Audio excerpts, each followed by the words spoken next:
All right. What's up, everybody? How you doing out there? Welcome back to the show. This is last week's fight.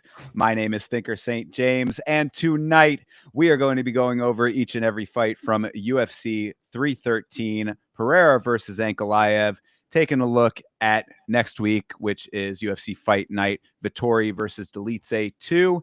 To do all of that with me, as always, my co-host, the Ohio player, the one, the only, Chase Parton. How are you, sir? I'm good today. These fights over the weekend, they were pretty good, and I've slept off, the events that we have to endure for the next couple months or whatever's going to happen. I think I've come to terms, and, it is what it is. So Monday was good. I had a good one. You're not happy with the upcoming events that we got? Well, no, the title reign, I guess, is what I was putting it. Got you. Okay, Yeah, that's going to be the upcoming events, I guess. So, but we'll save that for later. But It I've certainly come to is. terms with it. Sure, yeah. Well, it certainly is a brave new world that we have now entered, of course, and we're going to talk all about it here in just a bit. If you are new to the stream, we're going to be going over each and every fight from this card, UFC 313. If you have anything that you want to talk about that is not pertaining to the fight that we are talking about at the moment, you can throw it in the chat. We will come back to it at a later time. But to get into this thing, this is UFC 313, Pereira versus Ankalaev. This took place at the T-Mobile Arena in Las Vegas, Nevada. Was supposed to be a 12-fight card, turned into a 10-fight card. 2 fights canceled. Chris Gutierrez and John Castaneda, Curtis Blades, and Rizvan Kuniev both canceled. Turned into a little bit of an odd timing situation. We talk about pacing of these cards occasionally. How did you feel about this card overall, all things considered? I felt like it was the pacing and the amount of cards, I don't think it felt like a glaring issue. I feel like they filled in the gaps pretty well. Like normally, I've told you about times where we've just watched promos and watch them at the desk for, 30 minutes or whatever. It started late. It took a while for it to start. I'll say that. But I think once it started to go, the beginning was a little rocky, but it picked up towards the middle. End was a little interesting. Not the actual end, but the middle end kind of deal. And then the end, of course, was interesting. So We'll get into it. Yeah. Overall, I was pretty happy with the quality of the fights themselves. The only thing that was a little strange about the start of the event was, as you kind of alluded to there, they pushed the start time back. So it was supposed to start at 6 o'clock or 6:30.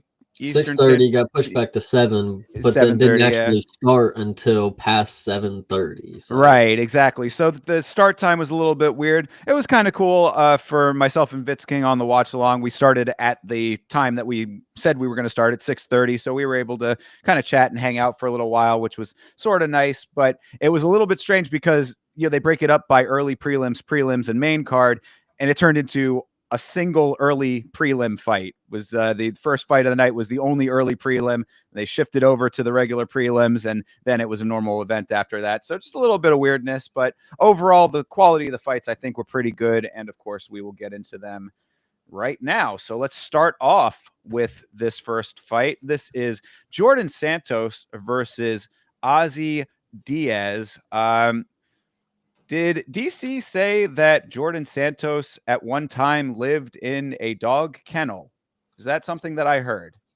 What the fuck? Did you not hear this? Yes. I did not hear this. Oh Okay. my lord. So yeah, well, look, Santos apparently had a very rough upbringing, something that we've heard, a lot in MMA, a lot of guys coming from really, negative backgrounds and overcoming adversity and whatnot. I suppose that if I heard correctly, at least, Santos, his version of that story was that at one point he was actually living inside of a dog kennel. This is something that DC had said on the commentary. So if that's the truth, that is pretty goddamn wild, and I would suspect it to be so. Santos seems like a kind of rough and tumble sort of guy. What do you think about this fight? Well, let me bring one piece of context to this first. Sure. So I know you know the meme of where DC always tries to wrestle the guys in the hallways kind of deal. Yes. And so there's a video of Alex and he's walking by. I know it's gonna long story. And then DC's trying to wrestle with him. And then Jordan Santos comes out of nowhere, full fight gear, like on, like he was like just training and he saw DC down the hall and he's like, I gotta go get my moment or whatever. So he's like trying to do his moment. He's like, get off my boy, get off my boy. And like DC does not pay him any fucking mind. He did not care. Wow. It was pretty funny. The disrespect. So going into the fight, Uh-huh.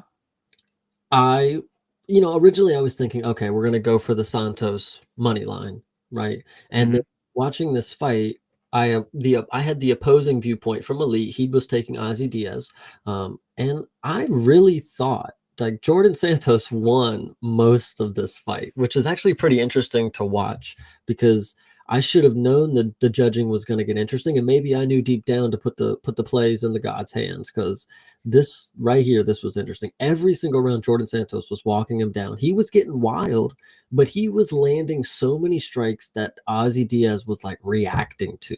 Like he was getting, dude, it was the striking numbers being that close are interesting because, in my opinion, Jordan Santos was just walking him down and beating this dude up. It looked really good for, again, debut kind of guy.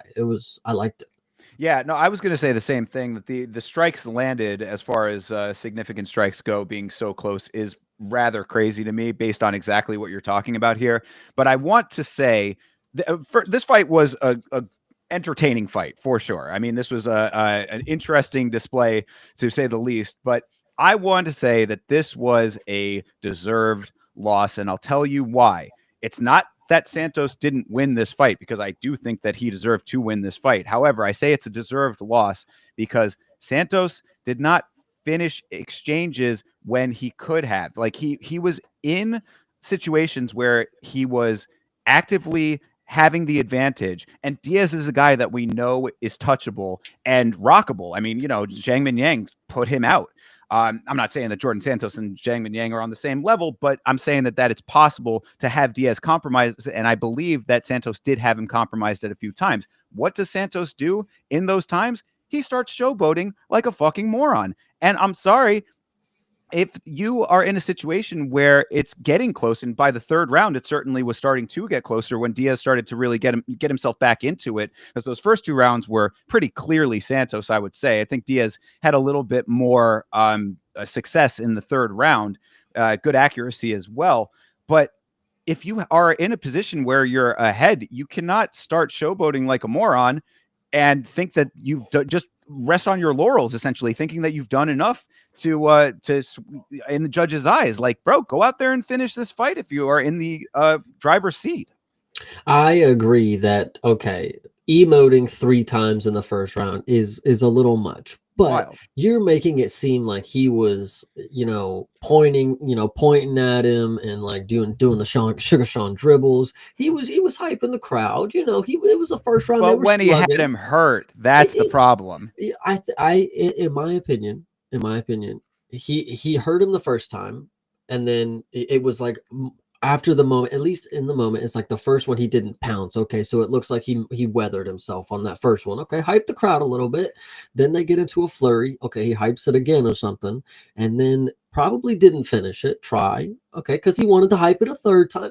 Third time's the charm, dude. First round was good for him. Second round, I'm pretty sure he did some more stuff, but I don't believe any of it was like cockiness, showboating. I think it was like, I'm in the UFC now. Fuck it. Let's just fucking raise the roof, man. Like, yeah, and like I'll grant you that that's probably what it was, but because this fight ended the way that it did, and it turned into a unanimous decision for Diaz, which is kind of wild. I thought that at the very least this was going to be split, but either way, I mean, like, you got to get your advantages where you have them, and you had them there. So I feel like he sold pretty hard on that aspect of it. Round two, showboating aside, whatever, round two was the most entertaining round to me because neither guy was blocking anything. These dudes were just out there straight. The way I described it was that they weren't fighting with each other; they were fighting at each other. You know what I mean? They were like really just in each other's face, just throwing at random. No mixing of the martial arts whatsoever. Straight boxing. I did like that clubbing hammer fist that Santos was throwing occasionally. I thought that was a cool way to mix it up, but it's not really mixing it up if it's just a different style of hand strike. You know what I mean? Like, these two dudes were really out there rock'em sock'em roboting each other. And I enjoyed it. So for that aspect of it, showboating aside, I did like it. This fight was entertaining to start things off, and credit to Ozzy Diaz for upping the volume significantly in the third round and doing so with good accuracy after taking adversity in those first two. So I thought it was a pretty clear 2-1 for Santos, with that third round going to Diaz. Judges obviously saw it a different way, but I want to, I can't not stress that I feel like had he not been feeling himself with the showboating or trying to hype the crowd up, or however you want to describe it, there could have been a different outcome here. It's just, I don't know. I think that might be the case. All right, here's my idea, right? Yes. Jordan Santos, to a guy like me, stock raised, right? Mm-hmm. Won the fight, in our opinion. Right. Ozzy Diaz moved up a weight class after he already lost a couple times, but he's also a dude that'll go get knocked out. He can be a feeder, right? The UFC needs to give him a win because the next guy that can knock him out, they'll put him up against, and then he's going out again, just like Zhang Minyang. And I'm pretty sure there was somebody else too. But yeah, Ozzy Diaz is just a dude. He's just one of those dudes that go. Joe Pyfer. Yep, there you go. And he goes up against these dudes that are like hard hitting killers, and like Jordan Santos was supposed to be that guy, and maybe that's why they didn't give them the nod, because you didn't go finish the fight like people like thinks you should have. So I don't know. It was fun though. I give it to you. This was an interesting fight. Yeah, absolutely, and a nice way to start this thing off after all what we were talking about with the fights dropping off and stuff. So good starting salvo here. But yeah, really for Santos, I mean, I think that the only notes going forward are just to tighten it up a little bit. I mean, like, the striking, the volume is certainly there. I mean, that again, these numbers. I'm thinking about possibly doing an entire video just on how bullshit these numbers often feel. Like, I don't even care if they're actually like 100% accurate and they just feel off, because they feel so off that it's like it's deceptive is how I think, So it's like, this being as close as it was does not make any kind of sense. So but I say that to say that obviously the volume for Santos is there. Maybe try mixing in a little bit of different styles of attacks, because I think Joe Rogan was absolutely correct when he said that these guys were both fighting a little one-dimensionally. And for two guys who were going at it the same way and equally game to do so, it wasn't a big problem. But against other guys, it's going to be more of a problem. So switch it up a little bit. The same note kind of goes for Diaz as well. Really, I think on both sides, it's just become more well-rounded mixed martial artists, but still have that same grit, because both of them really did go out there and get after it, showboating aside. Yeah, true. Like I said, this was a good one to start off with. Absolutely. So we have one that we thought, maybe not the right decision, but I recall in the Discord a little bit of conversation about this next fight. This is Myron Santos versus Francis Fire Marshall, and hearing Chase say some stuff that did not add up to me. So why don't you start us off here, Chase? What did you think of this fight? I mean, I thought this was a good fight. This was a good lesson for Myron Santos, because this was probably the first difficult matchup that he's really had. I haven't watched him fucking do all the stuff, but like in the UFC, of course, especially, this is his technically debut. This is the hardest matchup he's had to date, and I thought he weathered it perfectly. And people want to say that it was a robbery, and I can tell you why I don't believe so.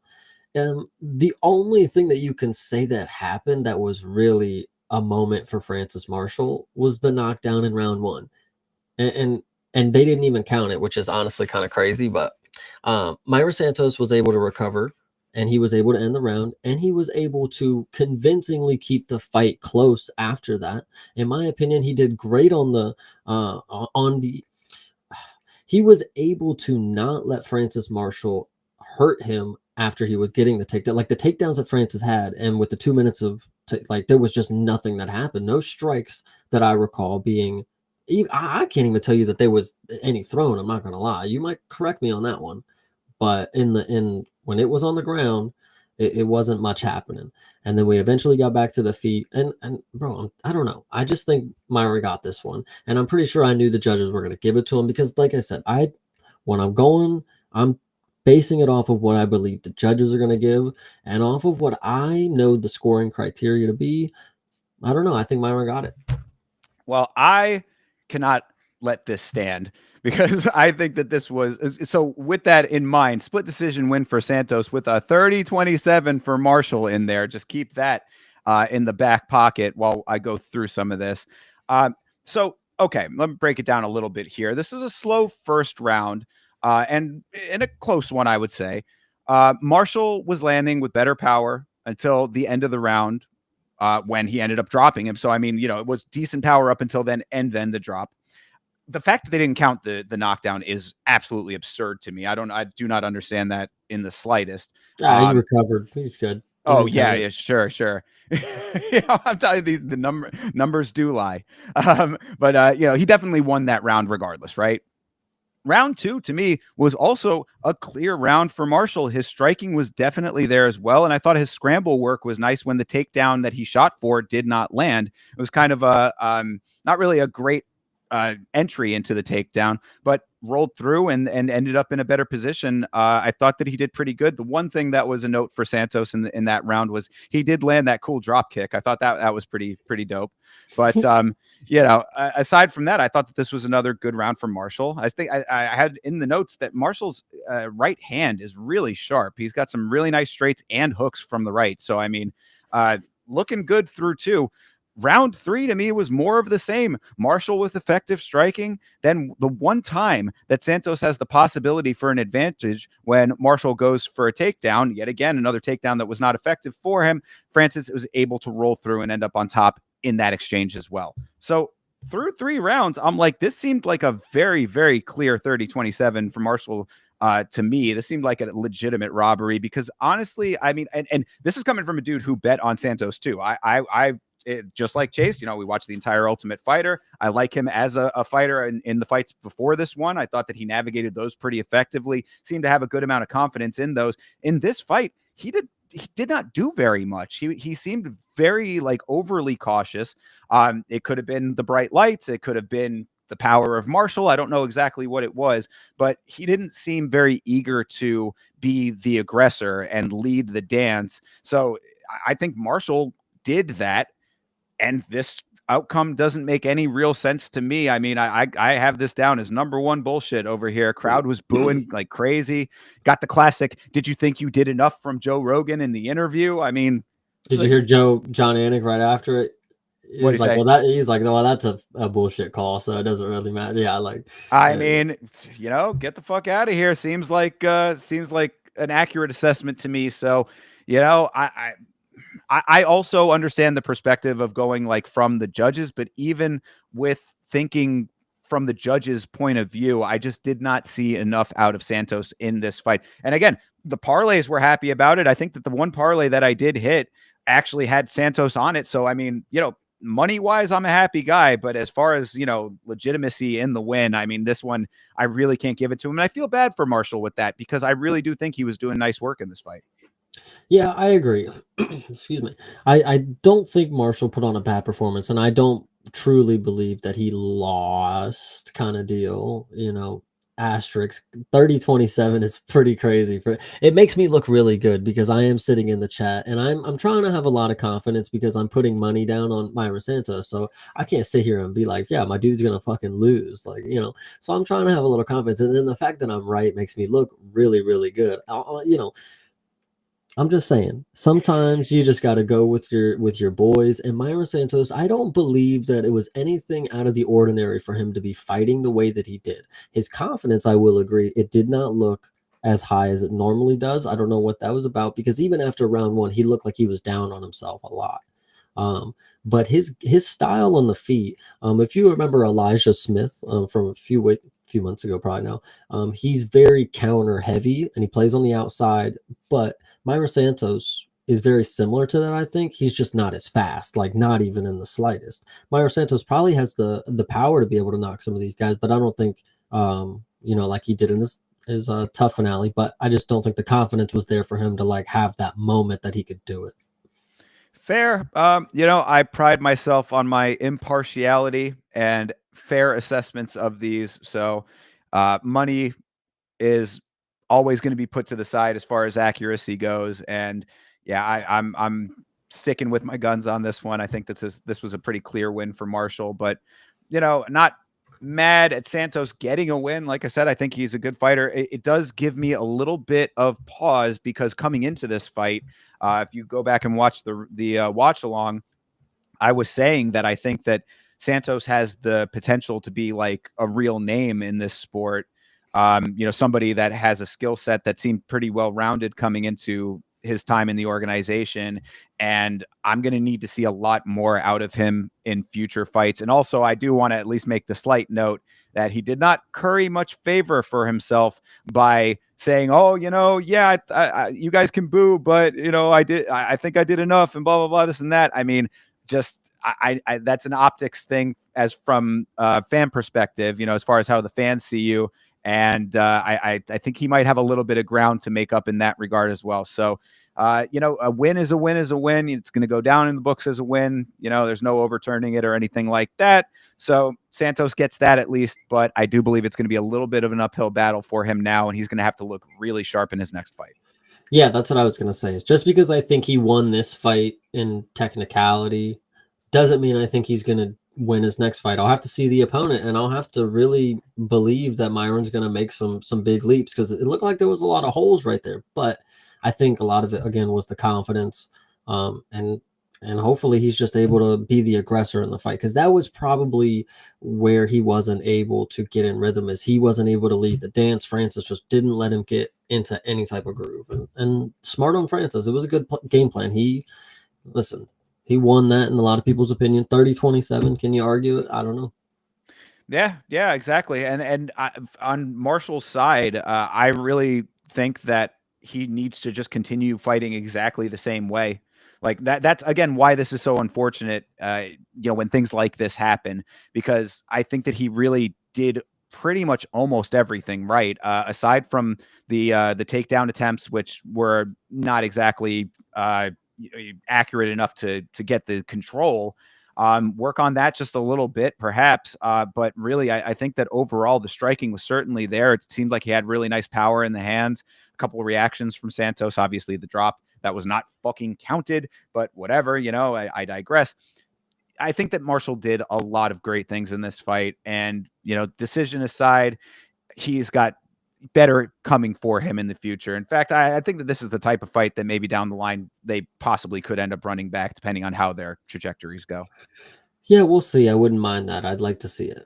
Yeah, I mean, it'll be farther down, of course. Right, but, right. I mean, I wouldn't be mad at that. So, anyway, Myron Santos gets the win, like it or not. Moving on. All right, so this one was definitely an interesting fight compared to his last one. This is Alex Morono versus Carlos Leal. Leal with a conspicuously acne-free back. Had to mention that off the top. No, don't know if you noticed how very clear that skin on his back was this time around. Neutrogena or something like that, man. It clears up. But Yeah. this one is actually really funny to me, because all week, right, everybody's like, bro, no way at minus 700, 800 would I ever bet on Carlos Leal, only by knockout. And even then, it's still not even worth it. And it's like, Alex Morono, though, he's kind of crafty. Maybe he can pull it off. But no, this was a well-deserved minus 850. He actually killed him in the first round. This is how most minus 850s should play out if you're going to have a ticket like that. Alex, he tried, but he just couldn't. Dude, it was actually pretty pitiful. Carlos Leal is actually really, really good. I mean, understandably, coming in on your loss, on on a debut, there's got to be some skepticism, even though you really kind of won that fight. But Right. this one is just like icing on the cake, really. He's just like, man, I'm here. Like, I'm gonna knock dudes out, and if it's not Reinette, it's gonna be somebody else's head on the canvas. So I like it. Yeah, I want to give a little bit more credit to Morono than saying that it was pitiful, because there certainly we'll get to a couple fights coming up that there were certainly performances that I think were a little bit worse. But I think that really it's not that it was a terrible performance from him. I just think that Leal did the exact right thing when it comes to how you start a fight and how you carry yourself through early successes. Because really, Leal has some very nice Muay Thai acumen. Really nice work in the open range clinch. You know, he had the hands around the back of the neck and was working it like a Muay Thai fight, and it showed. I mean, the knees and the strikes to the body were really effective. The strikes to the body were really effective. I mean, like, that's something that was adding up and paying dividends throughout the entirety of this short fight. But mixed up the shots really nicely, body shots all day, and just a good navigation when he was obviously starting to pull ahead. He took a shot or two to gauge Morono's power, you know, earlier on, which I thought was fine, because, you know, Morono was probably like a little bit slower to get into it, not thinking that Leal was going to be the beast that he ended up being, but took those shots, felt comfortable with what he was getting back, and then upped the pressure thereafter. It was a really savvy navigation of you know, what he was encountering from his opponent. And then it was just a beautiful combo that sent Morono into a desperation level change. He goes to the ground, and what does Leal do? Walks away, turns back, and says, "Get the fuck up. Thank you, Carlos Leal." I don't know how many times on this show I have to say, if you have your guy as hurt as he did in this situation, why are you going to go to the ground? Turn around. You don't leave yourself open. Get yourself back in a safe distance, face your opponent, and say, "Get up." And that's exactly what he did, you know, essentially. And so, I mean, this was really it was a dominant performance. And as you said, Chase, exactly what you want to see out of such a heavy favorite. Yeah, dude, this guy here, I mean, I wouldn't get into dark horse territory yet because, again, it's a second UFC fight, but like, this dude's pretty fun. It'll be interesting to see when more styles get matched up against him, because, you know, Reinette is a dude who will slug with him, right?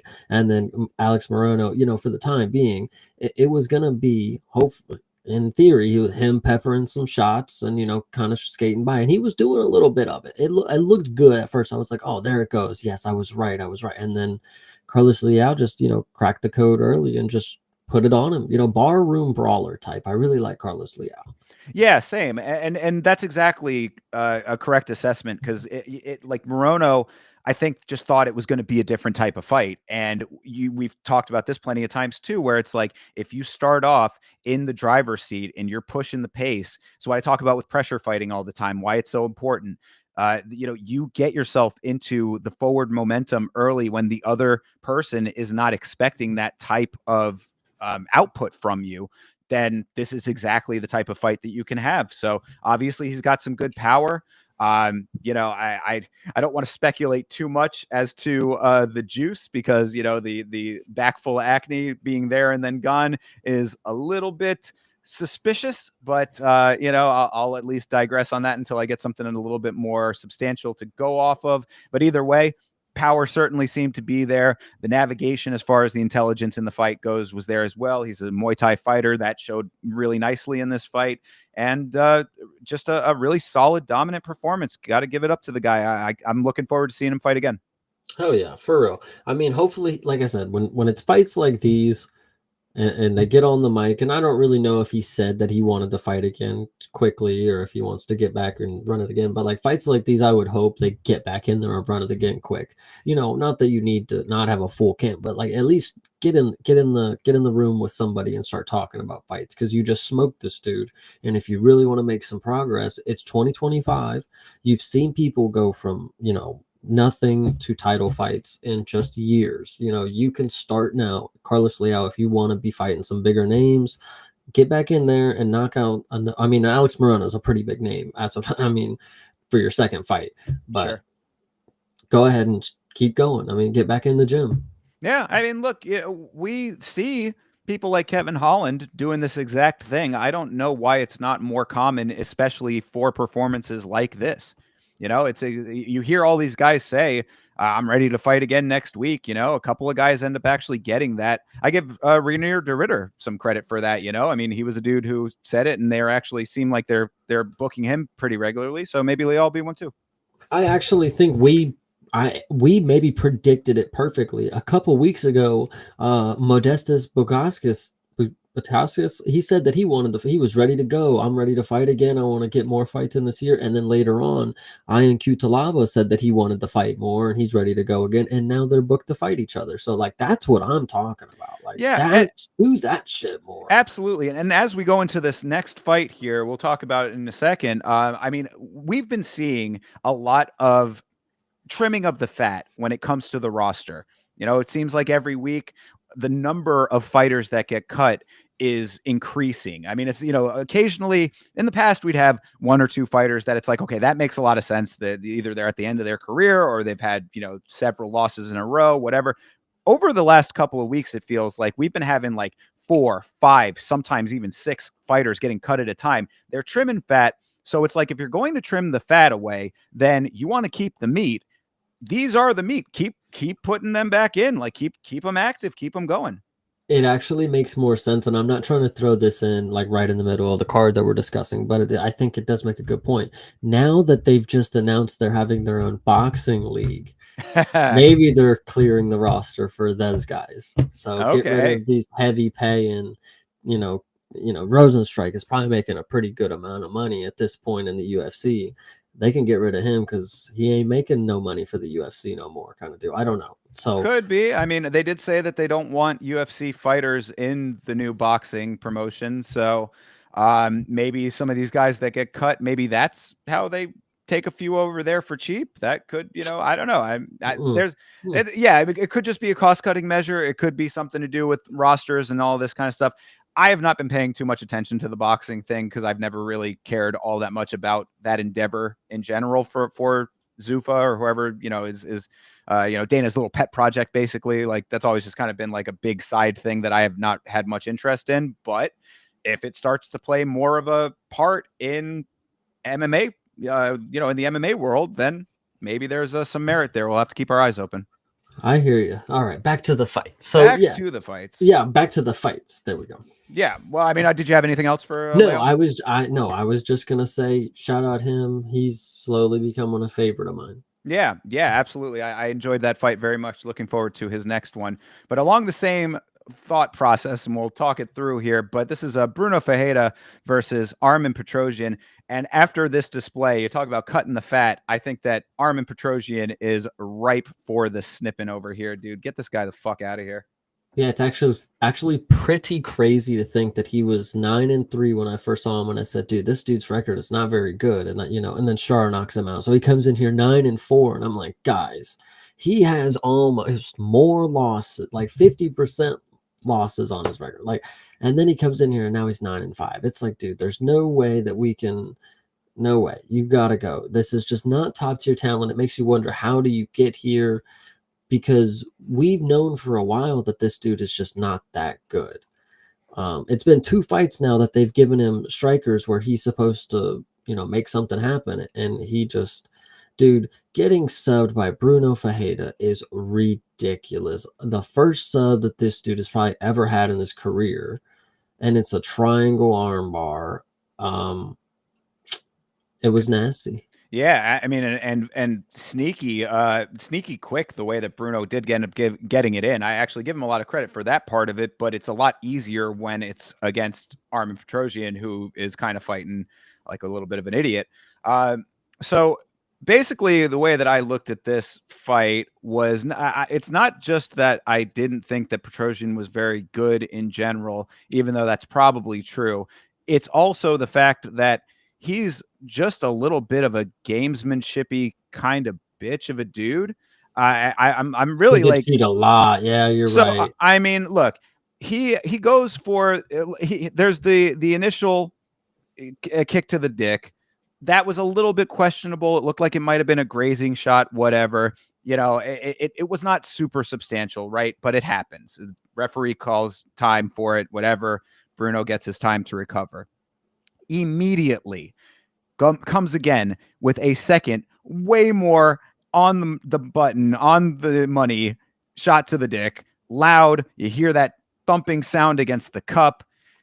I mean, it's just, bro, come on, man. I mean, like, I think that it was it shows a lack of awareness just in the first place, because it wasn't like it was a crazy motion exchange that was happening. Like, there was motion happening, but that's a fight. But it wasn't like, we're not talking about flyweights here. You know what I'm saying? I mean, like, it's not like these guys are jumping all over the place with crazy lateral movements left and right all the fucking time. Like, these are middleweights. These are bigger guys. So the motion is much slower. And to, hit him directly again, it's like, Jesus Christ, dude, come on. So to, I think, everybody's surprise, Mark Smith actually took the point, which I was like, wow, what a novel concept for that to happen. But it was like one shot, two shot immediately afterwards. I think that was appropriate. Yeah, no, absolutely. Oh, yeah. My bad. Yeah, I thought you were finished. Yeah. No, I didn't know if you had any thoughts about that. It was interesting because we saw a lot on this card, teep kicks and them getting caught on the shorts. Like, I don't, and DC was talking about it's a specific cup that I don't know how that would, the Thai cup versus the traditional like wrestler cup, whatever you want to say. But like, I don't know. There was a lot of teep kicks. Josh Van's fight, he had a couple of them where the toes were getting caught on the shorts, but the shot was not connecting necessarily to the cup. These ones, the first one, okay, sure. The second one was just direct impact right on the dick right after the break. I don't know why people were so surprised. That's the problem, is because we were so surprised. We're just so desensitized to it. Like, that we should be like, oh yeah, point. Yeah, he definitely kicked him in the dick 2 times in 10 seconds. Like, we just watched him take a break. You're ruining the experience now for us. This is a 10-minute break in theory. Point taken. You're going to lose the fight unless you fucking make it fucking good. And listen, shout out Mark Smith. He's got some fucking nuts. I'll tell you that. And he's ended some fucking fights that I don't like, but he's got some nuts. I'll tell you that. The britches are huge that dude puts on the morning. Yeah, and rightly so. I mean, I think that it was a good deduction. I think that Henry Cejudo had the funniest comment. They show the tweets on screen every once in a while there, and Henry said, "I really wish that Mark Smith was reffing my fight." I was like, I think that there's probably some merit to that one, but regardless. So, I mean, Arman comes back, has some decent kicks, but Bruno just has bulldog power. He's one of those kind of guys, really a gritty fighter. So he was making it dirty and exactly what he needed to do. And then round 2, Petrosian tries a little additional gamesmanship by saying that a body shot from Pereira was a low blow when it clearly was not. It was on the belt line, brother. Give me a fucking break over here. Pereira is like, what are you talking about? And I think we all kind of were as well. And then thankfully Mark Smith, goes to the ringside officiating, and the replay says it was a clean shot, and they start it right back up. Finally, a good usage of the replay system, when in Nevada we know that we've had many times that it has not been used effectively. So I was happy to see that at least. But then Pereira gets the takedown, does some really nice wrist control. I don't think that was getting enough credit during the initial takedown. He had Petrosian's wrist controlled really nicely when they were kind of in the hunched over position, not letting him get a lot of motion. But then Petrosian just blatantly grabs the fence. No call on that one. Was kind of a fight-altering situation there. At least DC was saying so, because it didn't allow for Petrosian to get flipped over. Whatever, fuck this guy is the note. But either way, Bruno makes him pay for it with a really nice sneaky armbar to finish it off, which was very thankful. I was very thankful to see that happen, because it could not have happened to a nicer guy or a more professional guy in Arman Petrosian. That blast double was a great way to start that sequence also, by the way. That's what I was actually going to say. It's like Bruno in this fight, it's really funny to watch him go from a dude who just throws meaty hooks to Hamza in like an instant. He just doubled. He runs across the cage and tackles bro like a football player, and gets him down, holds the wrist, of course, pounds him a little bit. I was praying for him to get a shot that just knocked Armin just a little bit off where he just cowered a little bit. Because, like, he's one of those dudes that, and Bruno knew this, you get him deep enough in a sub and he's going to fucking tap. Like, it wasn't, listen, the arm was going to break, but, like, Armin, you probably could have done a little more there. I'm just saying. Listen. Anyway, it was pitiful. I didn't like, and I've been using that word a lot, but this one is the one that deserves it. And I've said it a lot about Armin, and I'm really glad that we were right about this.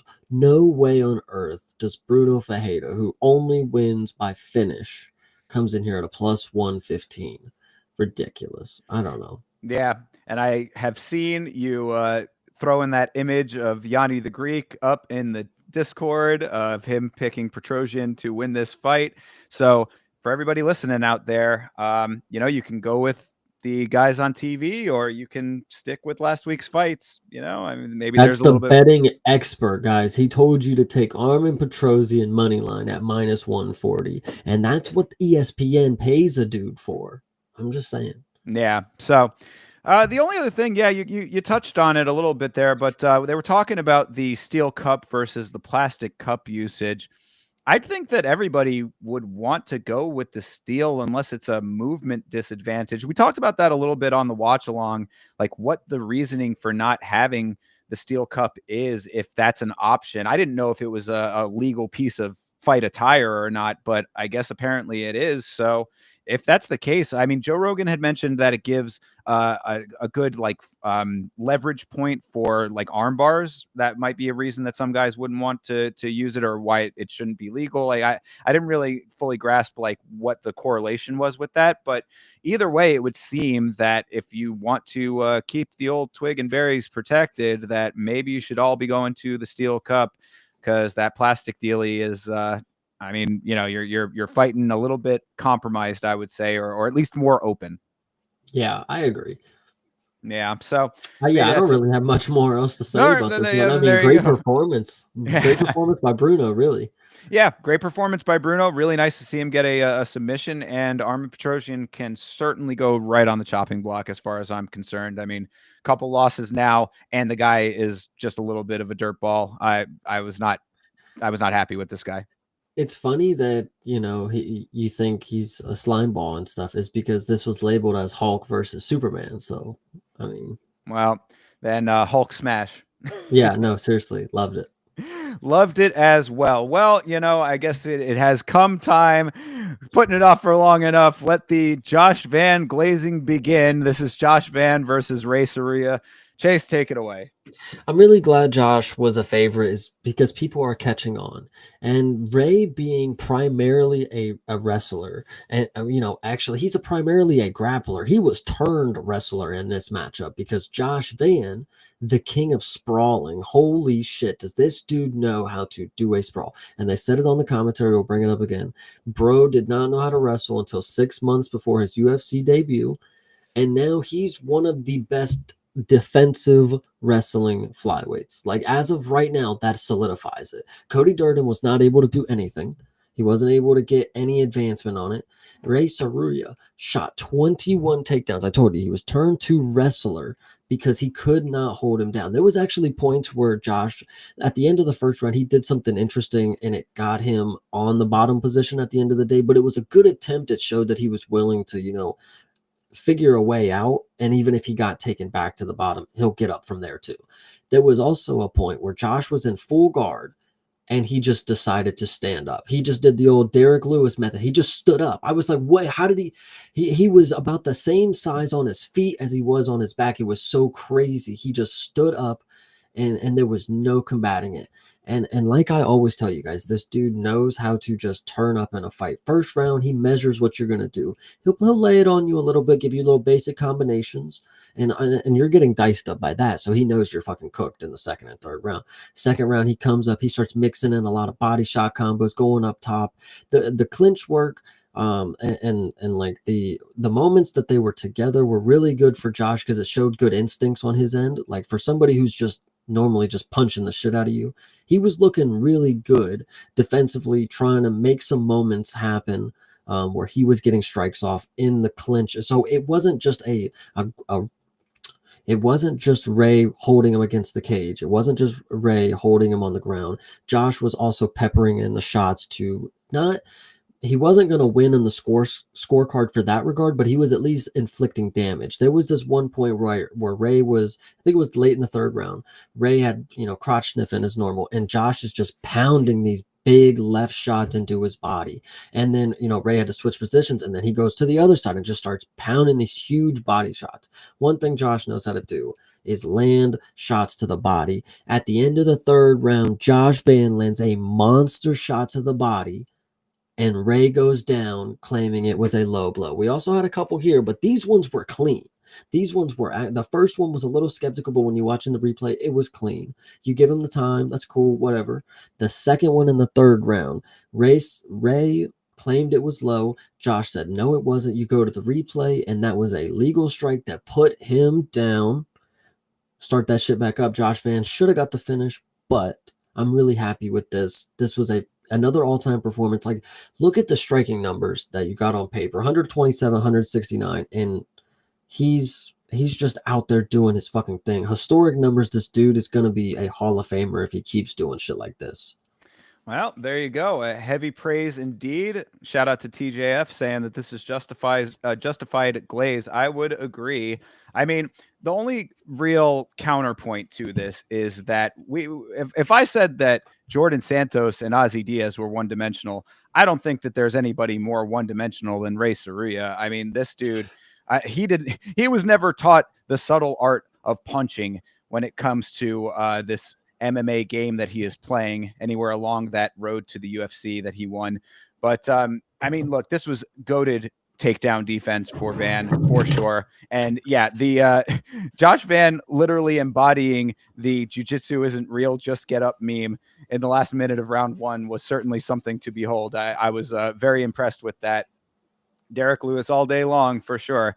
I guess the one standout moment that Sarria had was he had that really nice shoulder throw, took Josh up and over in round two. That was impressive, but that was really the only standout moment. Only real strikes from Sarria were a couple of those spinning attacks, which, they didn't land super clean. I think one did. I think one spinning back fist landed, but like other than that, it was kind of halfway shots that just sort of grazed and weren't super effective. So, I mean, one-dimensional is about as kind as you can be with this guy without going into really, really negative territory, because it's like, bro, you're fighting like you want to be doing a different sport here. You know what I mean? Like, you should be doing jiu-jitsu competitively, or you should be doing wrestling competitively.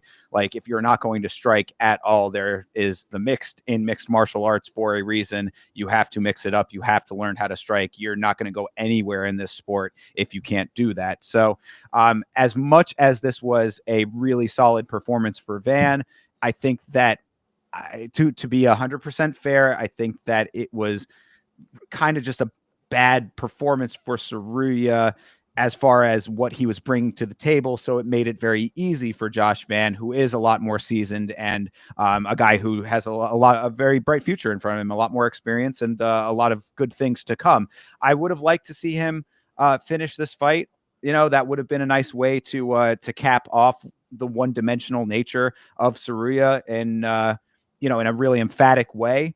But short of not getting that, complete domination for Van, aside from some choice moments.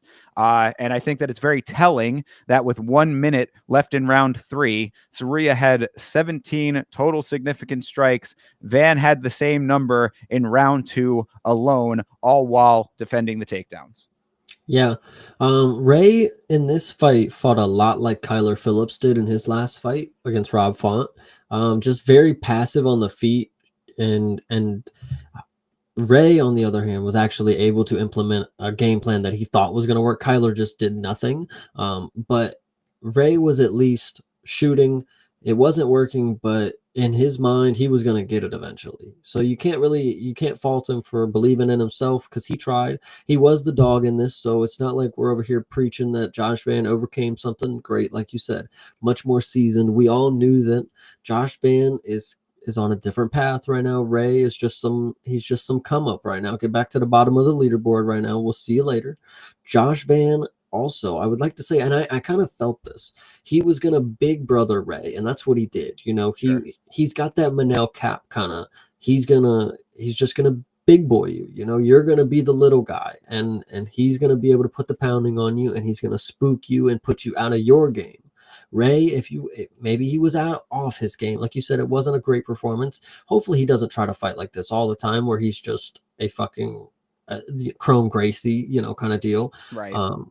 But that's actually that's glory right there. I just glorified Chrome Gracie for the performance that Ray had. Sorry, but you know, Josh Van is just that guy. I really love him, and it's unfortunate that he's not labeled as a power puncher. I'm telling you, we're gonna get more finishes from this dude. He's been training submissions a lot, and the strikes just add up for him. He's one of these dudes that'll just put numbers on you, and a lot of people just won't be able to take it. Ray, I'm telling you that third round he should have been finished. He wanted to cry about the low blow.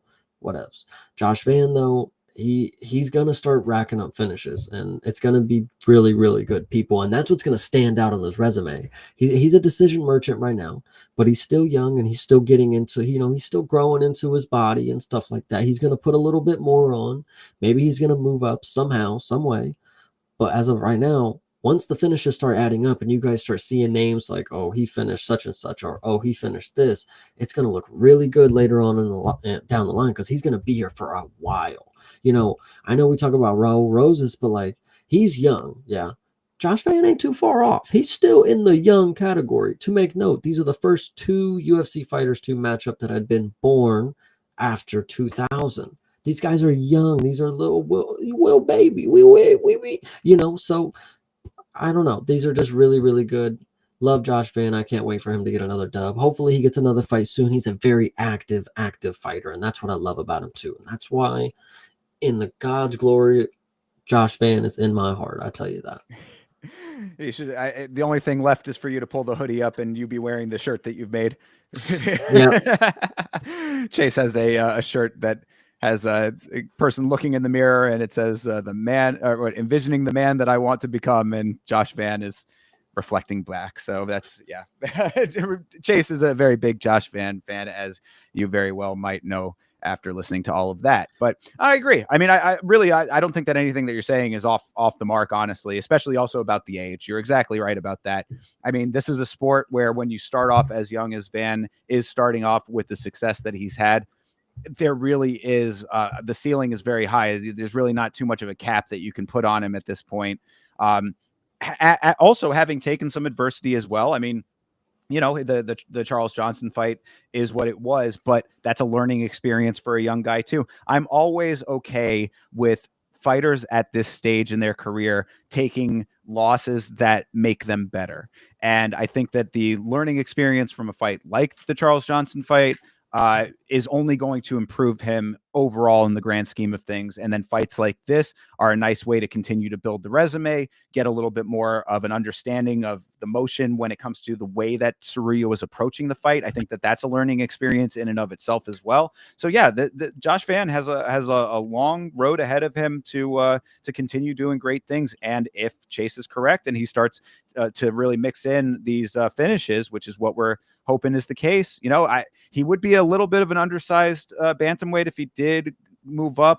You know, it'd be a little bit of a tough sell in a higher weight class, but it's not out of the question. It's certainly not out of the question. There are a bunch of smaller guys up there too that have been having some pretty good success, including the champion. So, you know, there's a lot of options and opportunities for Van going forward. And I think that it's going to be fun to see him continue down the road. I think what just makes him so unique as of right now, one, I mean, I wanted to mention actually, he has stated that he wants to be champion. You know, it goes a long way. If you put out there that you want to be something in this sport and you're not just a jobber, you know, like you get your shit done, and people will recognize, and they'll come around and they'll be like, yo, when's my guy gonna get his title shot? Like, when's this. So shout out to Josh Van, he's on it. But what's so unique is Josh Van has the instincts of somebody who wants to win fights. You know, whatever you throw at him, he, you know, great coaching aside, whatever you throw at him, he's able to pull off what he believes is the way to get out, or the way to win. And he never really feels um, a lack of confidence. Like he goes in there and he's always calm and collected, having a good time. Like he's now in the UFC life. Like he's been here enough where when he comes out in his walkout, he's having a good time, having fan moments, shaking hands, he's there. And then he's just able to lock in and showcase a lot of different forms of martial arts, things that you wouldn't even think that he'd be able to do. Like Josh Van throwing high kicks, and he's so short. It's like, damn, he can really get his fucking leg up there. Like, I don't know. Like, it's just stuff like that where he goes for a lot of knees too in the clinch. And it's like, little guy, you're not going to be able to get that. Come on, dude. And it's just like, he's trying. Like, he's doing the things that you would know is like, he's grabbing the head, throwing the knee up. It's not going to go, but like he's doing he's in the flow of the game right now. He knows what you're doing and he's doing the move to counteract it. So I think it's really good on his part. Whether it's not going to get it in this fight, he might get a short guy next fight. He might get it. Bruno Silva, if you stop running, we'll catch you with the knee in the clinch and we'll show you what's up. But as of right now, I mean, Josh Van is just my guy. Well, there you go. Josh, if you're looking for management, Chase is available. So maybe some representation in Chase's future with how big of a supporter he is. But yeah, I agree, and I think that Van is he's a fun guy to watch. So keep doing that. That's really all that I got from it. I mean, I want to see more out of him. I do want to start seeing those finishes though, because that's really going to be the thing that'll set him apart going down the road. But once that starts happening, then sky's the limit. Keep on going, brother. What I actually think is key, even if he doesn't get finishes, even if I'm wrong, if he doesn't, it's not like he's racking up split decisions that are like questionable. True. Like you're wondering like, why is this dude winning? Like, what is he doing? He's not on a 12-fight win streak on like Domi, where you're just questioning how the fuck, Josh Van is warranted these decision wins. He's putting on dominant performances, not only early on in his career, but he's doing it, in the most valuable moments. Like he's not wasting a time. He's not going to get knocked down by Charles Johnson and then come out and have a slouch performance and then come out and have a good one. No, he came right back. He came out here and have a great performance with Edgar Chavez. He came out and had an amazing performance with Cody Durden. He came out in here and had an amazing performance with Ray Saruya.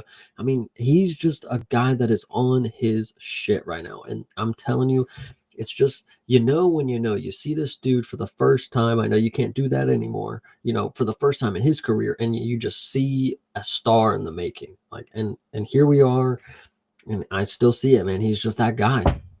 All right. Well, I mean, I think that what more needs to be said, right?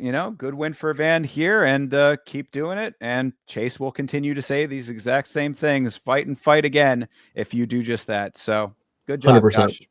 All right.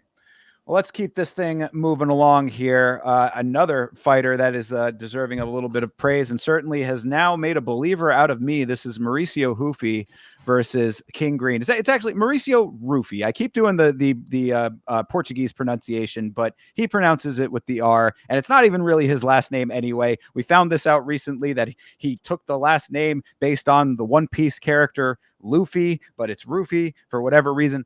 Anyway, I digress. Mauricio Rufy versus King Green. What did you think of this fantastic knockout for Mr. Rufy? I think what is unfortunate is that I made a joke earlier on the week. I'm like, man, Mauricio Silva is really this dude's name. And I wasn't too far off. It's Mauricio Santos, if anybody has questions. That was the name on the shirt that in his shorts. Doesn't say Rufy anymore, which I don't know why they wanted to make that distinction, or maybe he decided to stop representing he wanted to represent his own name in the ring. I don't know. But Santos was on the shorts, and I can tell you that Bobby Green did not see anything when Mauricio Rufy threw a wheel kick at him, so it doesn't matter what's on the shorts. But it was pretty brutal, because this is at the time when the main card starts, so everybody who's watching is at absolute different times in the stream or whatever. So when people say, damn, oh my god, I'm like, ah, shit, well, he must have fucked him up bad. But I could not have imagined him fucking him up as bad as he did. And I will say this on top of that: is this did not go any other way than I expected. This probably went just as perfect of a dream that I could have had about this fight. Like, oh, Mauricio Rufy's gonna catch him with a fucking wheel kick, like, but it actually happened. Bobby Green fighting with his hands down, gets caught with like a straight right that kind of staggers him. They get back on the cage. And then Mauricio feints. It wasn't necessarily a feint. It was, he sold the left hook and then just whipped around for a heel kick. And Bobby, the way he was standing, the kick came and he couldn't, I'm sure he didn't see anything coming, and it just put him out in a vicious way. The way that he fell, to just face first, sliding on the mat, like, ooh, was it Yeah. bad? Oh yeah. Yeah, absolutely. Going into this thing, it was hands low Bobby, as always, versus unorthodox movement from Rufy. So it was an interesting equation going into the fight to begin with. You've got Bobby, who sort of navigates fights in his own way. He's trying to bait people a lot with the low hands, but Rufy, with all of his own unorthodox attacks and the wide stance that he has. Of course, the Portuguese Brazilian Connor is always brought up. I was always a little skeptical of that because he does a lot of very flashy moves. And that, I think, is what was making me skeptical after the Yontop fight, even though, of course, Yontop was a lot heavier than him. Whatever. I thought maybe this guy is going to start running into some bigger adversity going forward when it's guys that are going to be able to give him more problems and are not going to accept all of the flashy stuff that he's trying to put forward. There's a lot of guys that when they start doing all of this flashy stuff, it looks really cool, but how effective is it always against higher level fighters? Well, we find out here in this fight that pretty goddamn effective if you do it right. As you mentioned there, Chase, the right hand early was a good sting to Green. It caught him off guard a little bit. And then that spinning wheel kick sent him to the great beyond. Shout out to Bloomis for getting a screen cap. He got a screenshot from the watch along. If you go to Instagram, Yama Show on Instagram, you'll see I posted the picture, but that is the reaction from me and Vitz King when that shot landed. And it is about as classic of a reaction shot as you can get because we were both floored by how amazing that kick was. It certainly conveys what we were feeling in real time. But as you said, I mean, really, I'm kind of parroting a lot what you said because it's all absolutely accurate. The setup with the feint was fantastic, but nowhere near as amazing as the fluidity of the kick. That was one solid motion. He sails that kick right through the temple and out goes Bobby. It was what I would say is picturesque. Yeah, Muslim Salikov is probably smiling really, really hard right now because that's his move, man. That is his move, and Mauricio Rufy has definitely been watching some tape. And this was, listen, I can't tell you how good of a knockout this was, but I can tell you that, with four strikes to be able to do something crazy like that to set up is nasty. But the fact that this is about as I expected it to go. I figured the first round was going to start and Rufy was going to starch him. I didn't think it was going to take this long, but like I obviously don't. I'm just expecting Rufy to just go out there and fucking do his move right away. Like it's not going to work like that. He's got to set it up. He's got to do his little time. But yeah, no, he fucked him up. I really like this performance from Rufy, and they're just adding up for the nerds, guys. The fighting nerds are the good ones. I mean, as it's funny that you mentioned Muslim Salikov. I did say that on the watch along as well. Yeah, Muslim Salikov is definitely smiling over that one. But as far as the nerds go, the other thing that I had said, and I think this is the question, we were talking about Bryce Mitchell versus Jean Silva coming up, and after this knockout, I had said, who is going to stop these fighting nerds? Who is going to be the one that is going to figure out the fighting nerd equation? You think it's going to be Bryce?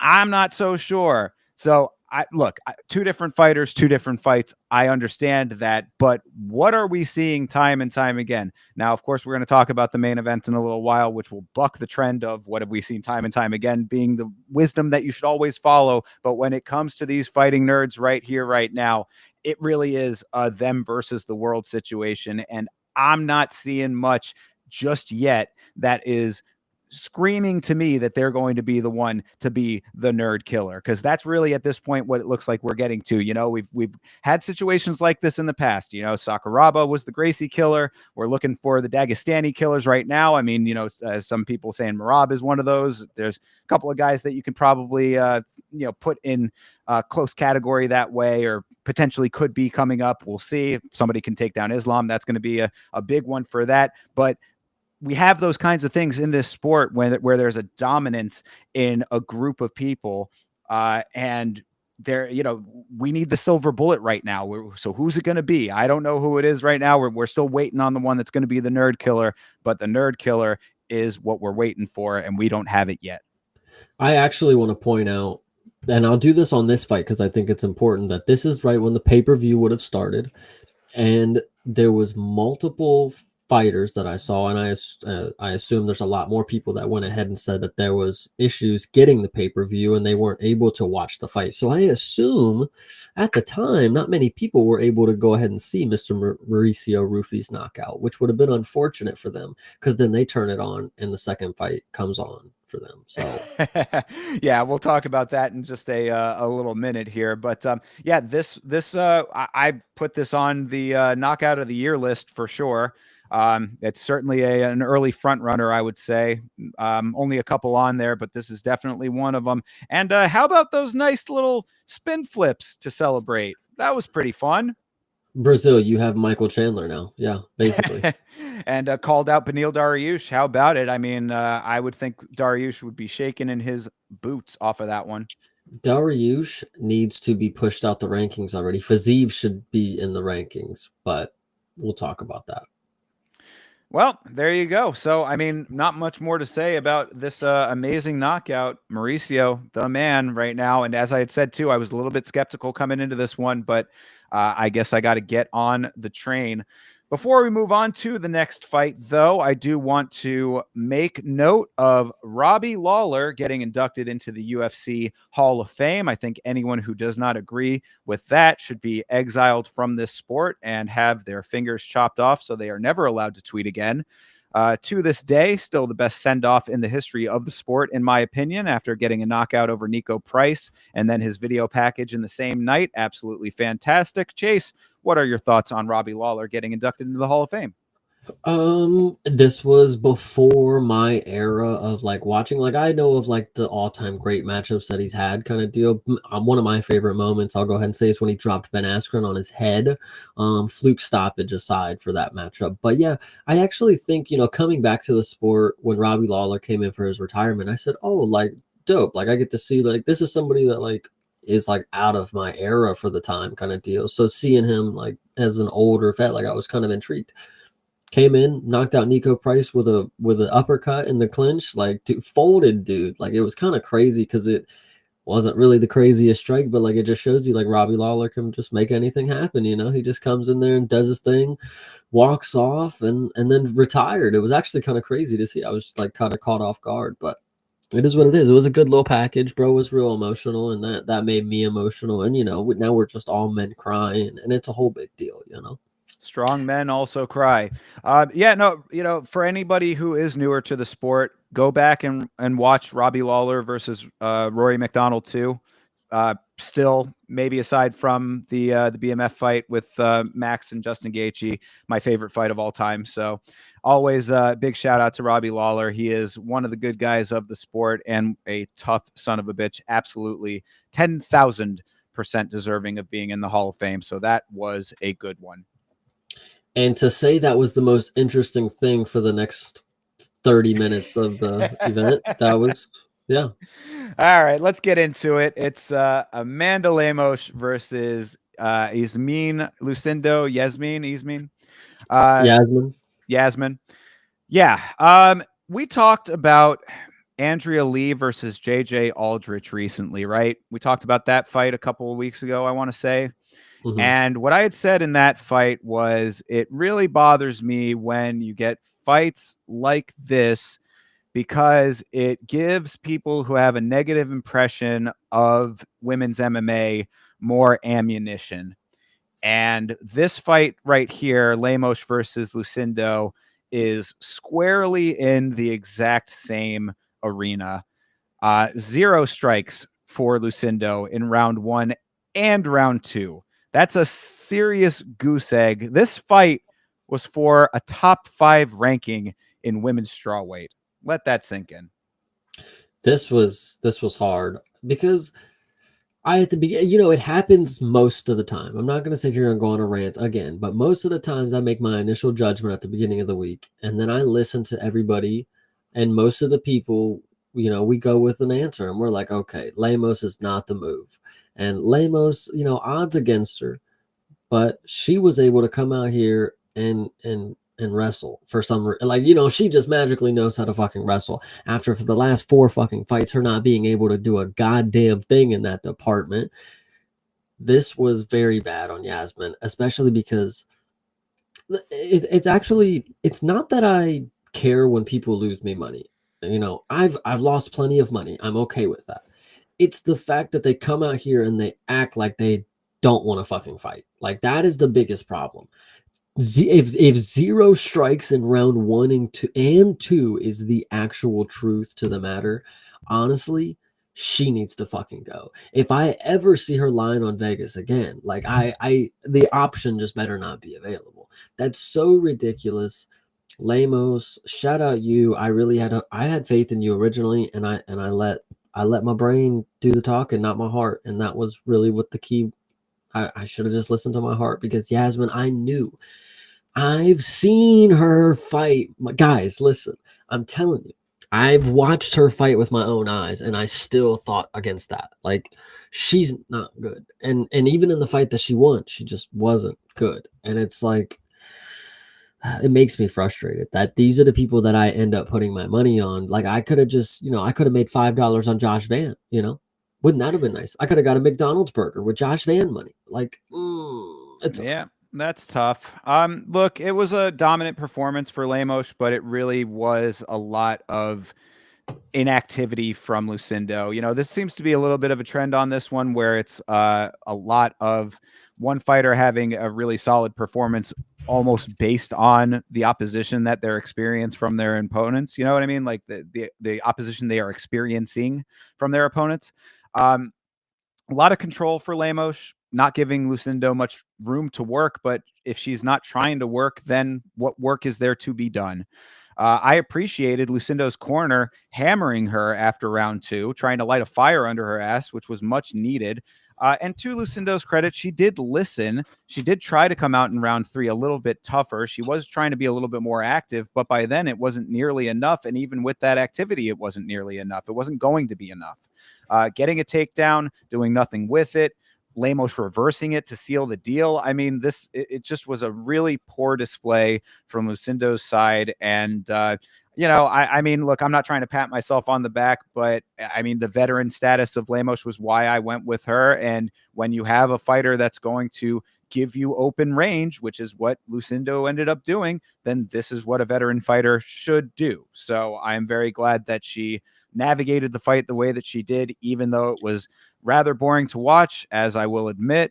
The only other note that I had was that Lemos had her toes all up in the cage in round 3, and Keith Peterson did not do a fucking thing about that. Keith Peterson showing another lack of awareness, which is a little bit unfortunate and something that seems to be a little bit of a trend, Keith. I've been having my eye on you for a while, pal, and these kinds of things, you think that these fans forget, but you got fans like us. We don't forget. So anyway, that's all I really had to say about this one. There's really not much more to say. It wasn't a very eventful fight. It was a dominant one-sided performance with Lemos on top, and Lucindo, I mean, really back to the drawing board as to whether or not this is the kind of thing she wants to do. Because if you're not going to go out there and throw hands, you're not going to go out there and be able to wrestle, then there's not much for you in this sport, sad to say. There was so much time for the commentators to just jib jab that they talked about the haircuts of these women, and golly, I mean, to be honest, like, it don't get no better in the commentary space. Not gonna lie, these guys are funny. Like, if you are a casual viewer, you gotta be laughing when these guys be talking. Like, Jesus Christ, they're talking about getting up out the barbershop chair and like, like, dude, like, shut up. Like, Oh fuck. yeah. No, there was that. They were talking about a completely different fight for an extended period of time during this fight. I noted that on the watch along as well. I mean, yeah, this was one of those kinds of fights. And you're right. This is where the commentary team really does shine with the trolliness. And John Anik is the smoothest troll in the game. Gotta love John Anik, man. Cause like he does the same thing. We talked about it. I think it was during the JJ Aldrich fight, actually, during the Andrew Lee fight, where he'll really punch the delivery on certain things just as a troll. It's like, bro, Anik rules, man. I love this guy. No, oh my gosh, no. And then the fight ended. They rang the bell 5 seconds early. And so the women are getting up, hugging and kissing, which was actually pretty crazy. They gave us 5 extra seconds to have the women kiss, which was crazy. And then John Anik goes, well, the bell just rang 5 seconds early, but I guess the commission's they know what's going to happen here. Yeah, the merciful end to that one. Yeah, no, indeed. Yeah, that was pretty funny as well. So, I mean, not a whole hell of a lot more to say about it, but I'm kind of glad that I predicted it right. At least it, the thought process was there, the logic was there, and it came through for that reason. So I'm happy about that. Lemos has dog money. I guess there's some merit to that one at least. Hopefully somebody got a little bit of bump off of that, and again, and retains her top 5 position. That's what I said at the start when we were breaking this one down. You got to remember, I mean, like, we're kind of memeing on it a little bit. This is a top 5 ranking in the strawweight division for the women. This should say, like, if you are a woman out there and you are a mixed martial artist, go and become great, embody greatness, because if this is the level that you're getting in the top 5, there is a place for you in the top 5. That's what I think any woman who fights strawweight right now should be thinking to themselves. I could go out there and beat Amanda Lemos with that performance. I could definitely beat Yasmin Lucindo with that performance. Like, go out there and prove it, because there is a spot waiting for you if this is what we're getting in a top 5 spot. Another thing that I talked about specifically last week, and I talk about Gianni and his betting expertness. So we talked about the little ticker that happens at the bottom before the fight.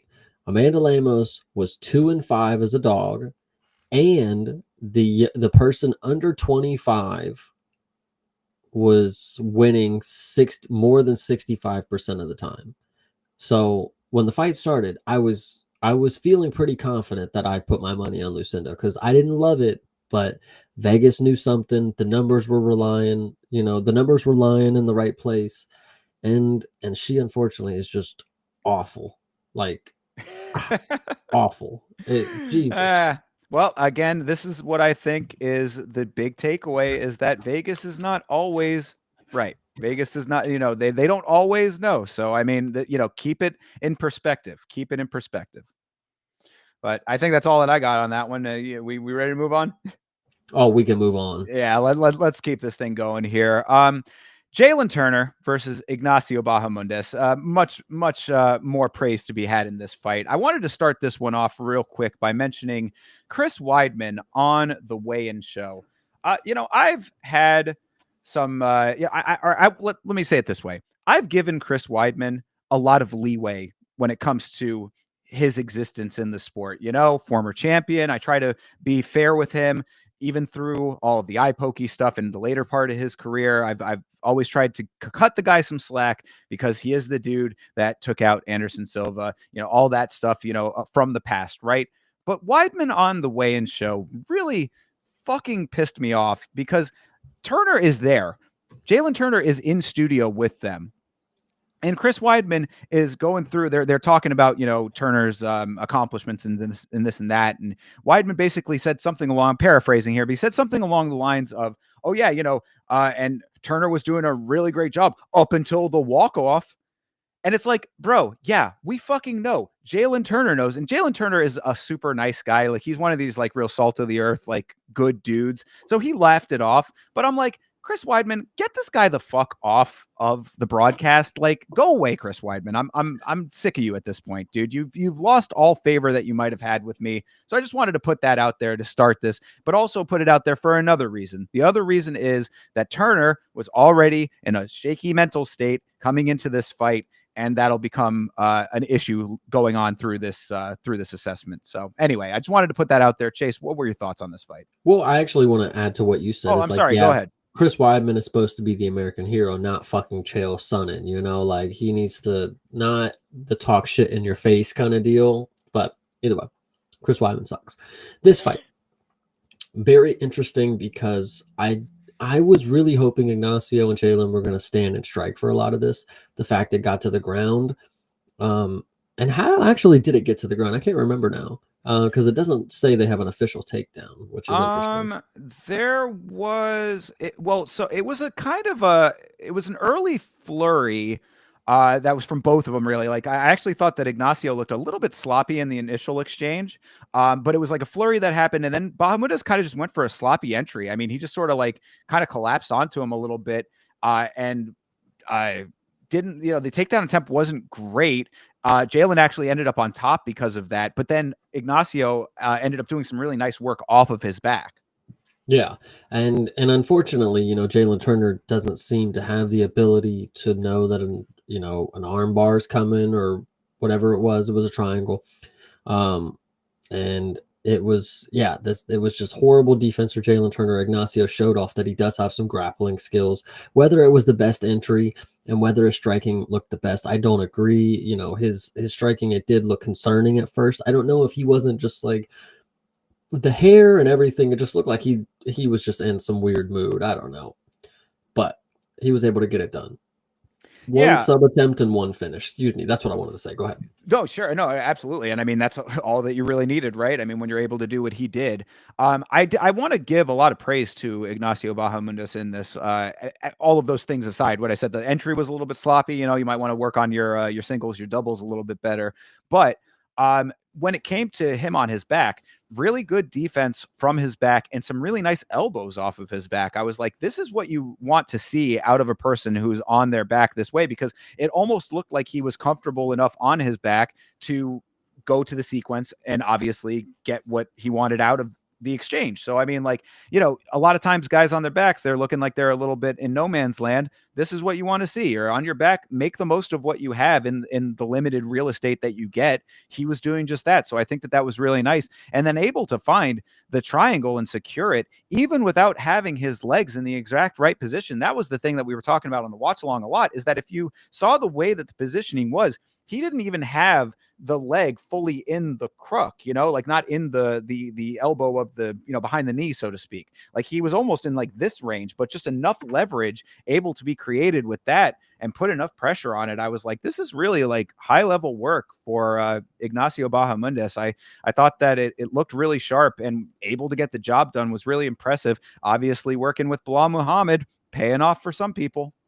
I'm going to compare him to somebody, and I'm not trying to, I'll bring it up in a second. But what I think is interesting to note about Ignacio is that he's made it to Jalen Turner. In his last two fights that I've seen, he smoked that Manuel Torres dude, smoked him 2 shots on a Saturday night type deal. Right. Jalen Turner, he gets through him, no big deal, submits him. And then now he's on his way to a pretty good contender next. And he kind of reminds me of Patty. They're getting through top level talent right now, taking no damage. Like they're literally just walking through them in a sense. So if Ignacio, 2 things. If Ignacio can continue to do this, great. If Ignacio gets into a war, I'm pretty sure he's going to be able to, like, I think he's got it. He's the type of dude that I feel like is going to be going through the hell to get a W. And when that happens, I'm going to know which dude it is. I'm obviously going to know the name of the person that he's fighting next, because it's going to be a top person. It's just going to be interesting to see. Ignacio, I think all the skills are there. I think you could do a lot of interesting things. Like, listen, you've knocked some dude out, and I've seen you submit him. So all you got to do next is just keep doing it. Keep doing different things. Keep showing a variety in the skill set so people can't gauge what you're going to do. Keep training with Bilal, I guess. Fuck it, man. I mean, he's got your back.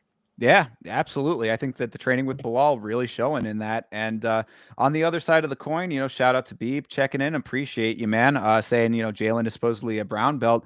Yeah, this was an unfortunate and really not great look for Jalen Turner in this fight, which you hate to see it for him, because I really do like him as a fighter. I've had my criticisms of his style, but he actually did kind of match Ignacio's output starting off. That's what I was talking about with that flurry. It wasn't a one-sided deal. I mean, like, they were going at each other. So it looked like he was ready to come into this fight with a little bit more of a fire in his belly. And of course, obviously coming off of the bad situation with Moicano that we mentioned here, it would, like, he really needed to elevate himself with this fight, which is what he mentally was looking to do. Left himself open while he was going for an elbow as Bahamondes repositioned himself, which, that's how the triangle ended up getting sunk in. And you hate to see it for him. He decides to retire. That it's tough. It's tough. And it really does show. That's why I kind of mentioned the Weidman thing at the start of this. The mental aspect of this game is very real. Chase and I did the free-for-all stream on Friday, and we were talking about the previous fight. It kind of came up in conversation, and I was talking about the mentality and the mental aspect of the sport. And like, this is a prime example of where the mental aspect can lead to if you end up in a situation like Turner got himself into here. He comes off of a loss that he really, in theory, did not have to take. Kind of fucked with his head a little bit that way, comes into this fight like with that feeling like, I need to win this fight, gets put away in the first round by a submission from a guy who's not known for submissions. The decision to retire he said he was considering it after 300. Maybe it's been something that's been in the back of his mind. We'll see if he sticks with that decision or if he's just going to take an extended time off, but he already took an extended time off coming into this one. So it's just a tough situation. And it really does show how the mental game is as important as the physical game in this fight business of ours. So I hate to see it for Turner because I really like the guy, but all the best to him. And he's pretty young, like more young than you would think, Jack Shore type, Sure. So it's possible we see him back, but 14-9, I mean, it's got to be something interesting. He'll take a little time off, and then they'll offer him the Dan Hooker rematch or something, Could be. And I also did want to make note that after the fight, in the post-fight presser, all class Ignacio Bahamondes. This guy, not only a great fighter, but seems like a real stand-up individual as well, because they asked him about Turner's retirement in the post-fight presser, and he said he didn't think that he should retire and offered to help him in any way that he could. He said, come out to Chicago and train. He was very supportive of Turner, saying what a great fighter he is and how much that he appreciated him, how Turner made him better through this fight, all the things that you want to hear out of a class act. So Ignacio Bahamondes getting really high marks for me on this one. He's definitely a guy I'm going to be keeping my eye on.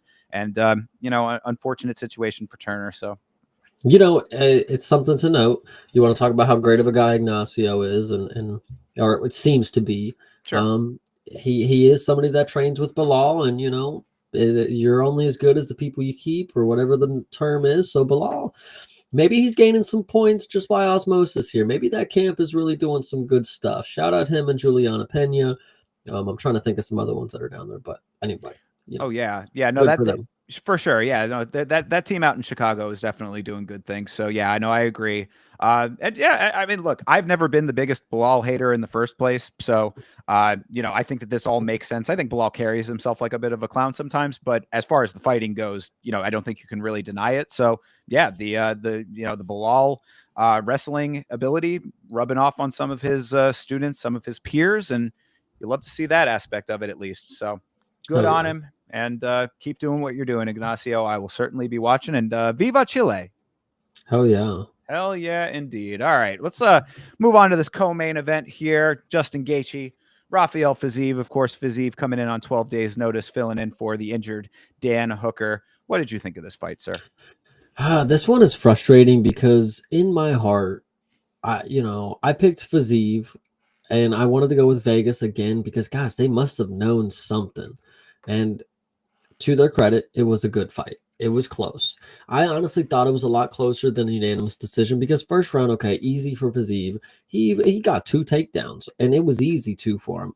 I don't know why he did not go back to that. I mean, he was very tired, but I don't think that made as much of a factor until the third round, and it was kind of deep, not deep, but a little into the third round where he like hit like a wall of just like exhaustion kind of deal. But I thought the first round, great for Fiziev, showed that it was going to be a very gruesome 3 rounds. You know, one of these dudes, and they already went to the bell, so I didn't think any of them were going to get finished, but it was going to be another gruesome war.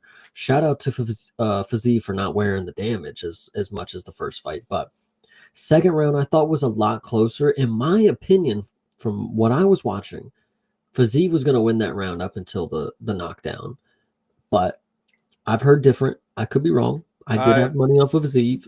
Knockdown was in the first. Am I This is wrong? the second round. Second round? Was it second round? Okay. Yeah, it was towards the end of the second round, I believe. Oh yes, no, sorry. I had Fiziev taking the first round. Sorry, I was misreading my notes. Go ahead. Sorry. Gotcha. Go ahead. Yeah, no, you're fine. And so for the third round, like I said, Fiziev was definitely out of gas, and that was probably Justin's round. But I still want to say that would have been. I don't know. It was what I was watching, because I couldn't get on the pay-per-view UFC. I had to watch a stream. They did not let me see much of this third round, but from what I was seeing, I was believing like, oh, with how the momentum looks, like how Fiziev is in the driver's seat at this direct moment, he's got to be winning the round. I unfortunately was wrong, and I can't say that I'm too mad, because this is one of those calls that, dude, it's a short notice fight for a dude who's been out for a full year. This is just a great comeback. That's why he deserves to be in the rankings. I know, Checkmate, you said it earlier, he doesn't. For Dariush, oh, he deserves to be in the ranking. He just went to, in my opinion, a split decision win against Justin Gaethje, who's 4th ranked or whatever in the world. Whether that's what happened, whether you believe it or not, we've seen judges make calls that we don't believe all night. So this is the one that I'll believe. Fiziev could land 8 or 9 in the rankings, and there's plenty of people that need to start earning their fucking keep. They need to earn their place or get the fuck out. I know Dariush had a fight, and Moicano was going to be the man, but Dariush, get a fight, prove your spot, prove you still got it, and if not, we need some people like Fiziev who are new and young and still on the rise and can still have some stock to grow. You know, if Dariush is only here to get fucking citizenship awards, or whatever the fucking the nice people award thing that he got when they were at the Hall of Fame speech, that he was there and he was the only person that didn't like get in the Hall of Fame. It was some award. I don't know what it was, but if he's only here for that, Fiziev needs to be in the rankings. That's all I got. Oh yeah, like that community service thing. I know what you're talking there about. You go. There you go. Yeah. Fair. I think you're making fair points on that. So as far as this fight goes, I think that you kind of alluded to it with the the not wearing the damage as much. I think that that's really because this was a little bit more of a methodical fight than I at least expected in the grand scheme of things. I mean, they were getting their shots in, but this was not exactly like a run and gun fight between these two guys, as I think some might have expected out of Justin Gaethje. And some of his earlier performances. Of course, he has been more measured in his later performances, but this was measured on both sides, and I think to good effect. Honestly, I think it was a really solid fight overall. Fiziev with a really nice pair of takedowns in the first round, the second of which got Justin into that reverse triangle situation where Fiziev was quite literally sitting on Justin's head. The things that we go through for this sport kind of situation right there. Not necessarily where you want to be, but it happened. I think that Fiziev took that first round. Great body shots. Fiziev got a nasty scrape on his toe. They showed that that was so nasty. That was hot, like, bro. The skin hanging off of it was wicked. Really, really gross, but didn't seem to hinder him at all. But so like I said, I think he took that first round. Both were getting good strikes in the second round, but Justin certainly found the rhythm by then. And as you said, he did drop him later in the second round. Very nice. So I had it 1-1 going into the third.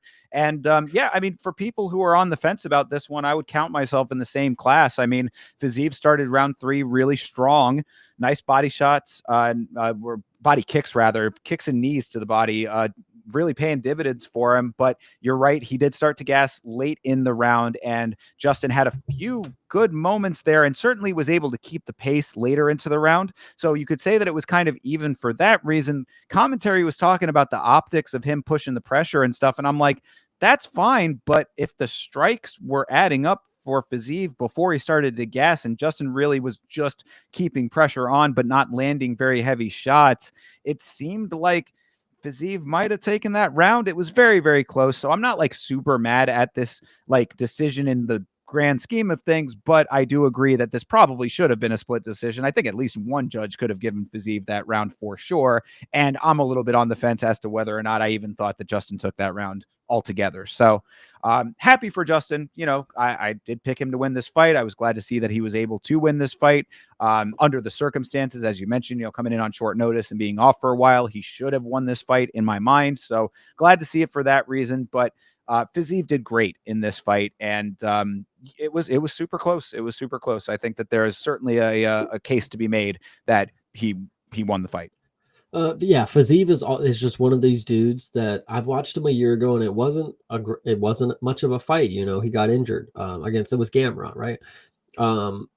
And Fiziev is one of those guys that when you watch him fight, he gives you some inspiration. Like he's not the biggest dude, but he's really fucking stocky, and he's just a thick of muscle, and he's just a little pocket rocket, and you know. He seems like somebody you just want to root for. Like he's a cool dude. He seems really fun. You know, the interaction that him and Justin have after the fight was really good. And like, bro, and Beeb is asking, what do I think is next for Rafael with the Dana Brownie points? I mean, ranked opponent again. I mean, obviously he just got one on short notice, but give him a camp, give him a main event, like headline the Apex if you don't think he's that marketable. But he needs to be a 5-round fight with somebody with fucking Dariush, man. Let's fucking get it.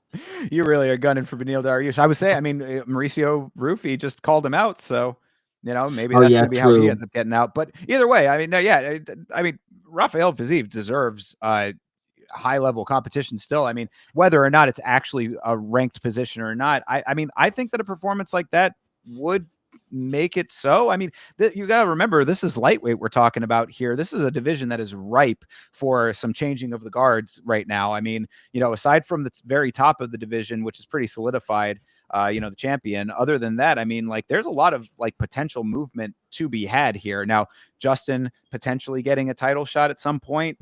Dana didn't seem too opposed to that, so we might have to go through that. Of course, we also have Ilia Topuria now making things interesting in that regard. We're gonna have to see what happens there. Perhaps Ilia and Justin. Who knows? I mean, that Ilia and Fiziev. Let's go. Fuck that. it. I mean, that would certainly be a good tester. You know, Ilia seems dead set on getting straight to the belt. I don't know if they're going to allow that or not.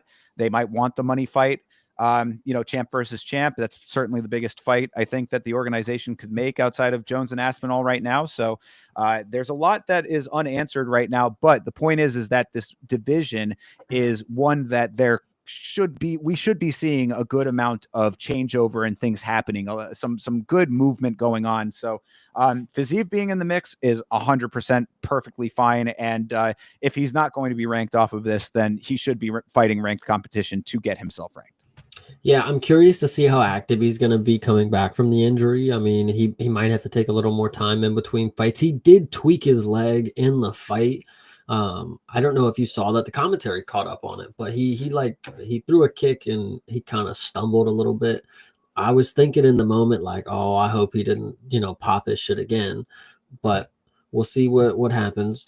I hope to see him more active because, like I said, I like watching him fight. It's just unfortunate that they give Justin 2 unanimous wins against this dude. So now when you look at the record, it's like, oh, well, he lost to Justin twice. Like, it's like right. it was a lot closer than just, oh, he lost to Justin. Sure. Yeah, no, I agree entirely. Yeah, and so great job for Fiziev. Good job for Justin as well, obviously getting the win. Really nice. Close fight for both guys.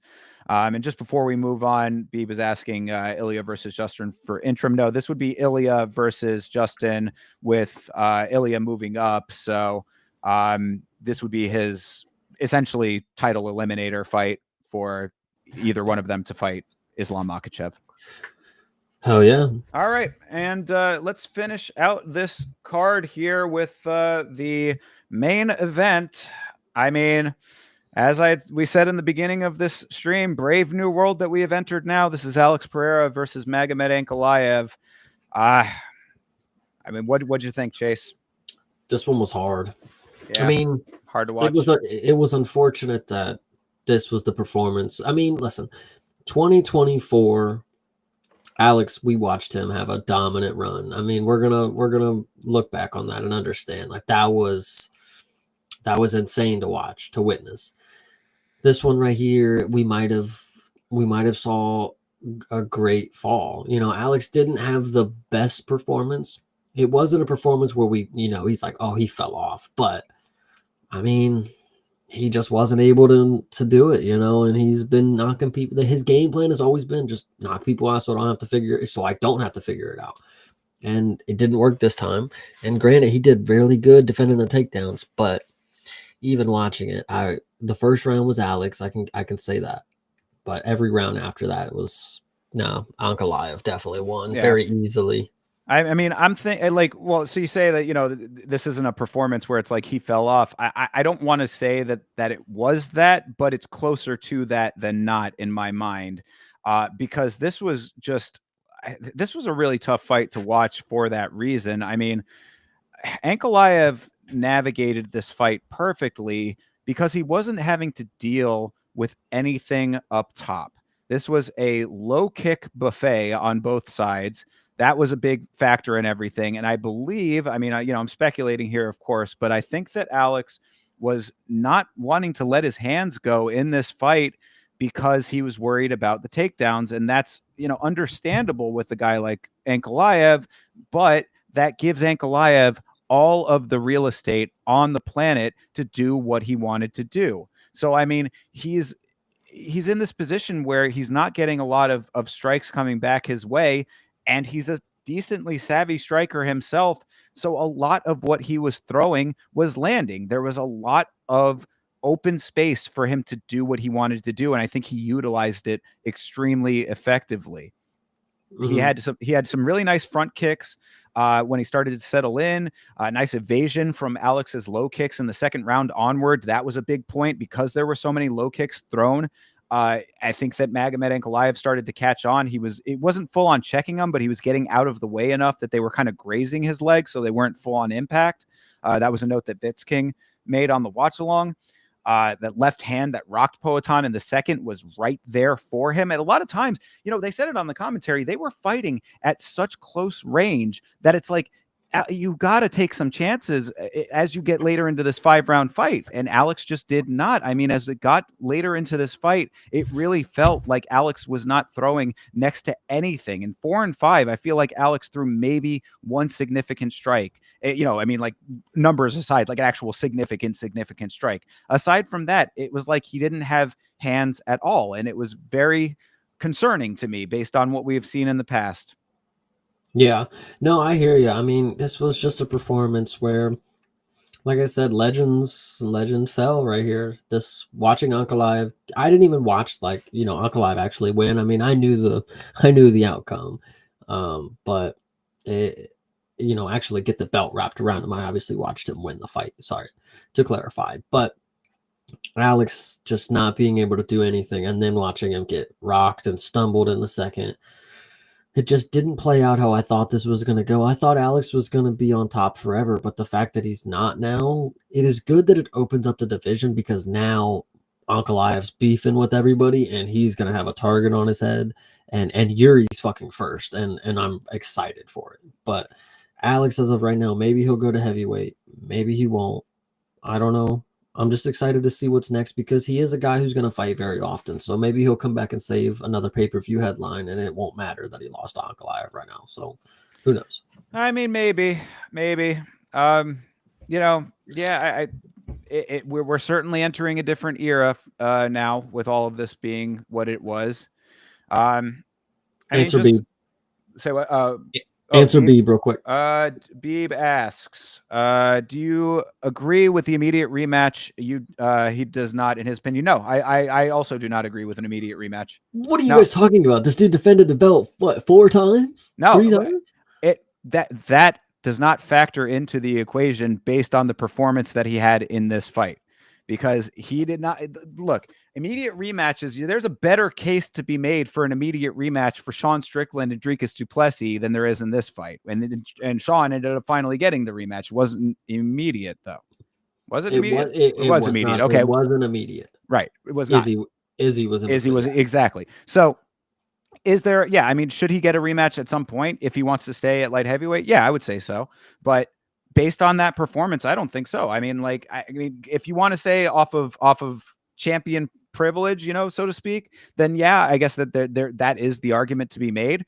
But based on how he fought in this fight, and then also him having the nerve to say, and anybody who agrees with him, I think is insane. But he in the post fight saying that, oh, Ankalaev clinched his way to a victory. He did not. He did not. There were only a couple of clinch exchanges in this entire fight. This is a 5-round fight, and I think they clinched up maybe 3 times total.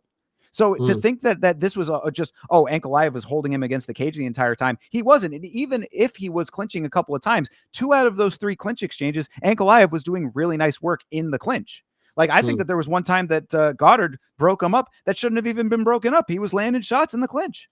So I say all of that to say, dude, I lost my fucking house on this fight. You know what I'm saying? I mean, like, I all of the parlays were sold down the river based on this fight. I am a Poatan fan. I would love to see, I wanted to see him win this fight. I still like him as a champion. I think that based solely on the performance that you got out of this fight and how he navigated this fight against Ankalaev, it was not warranting of an immediate rematch, in my opinion.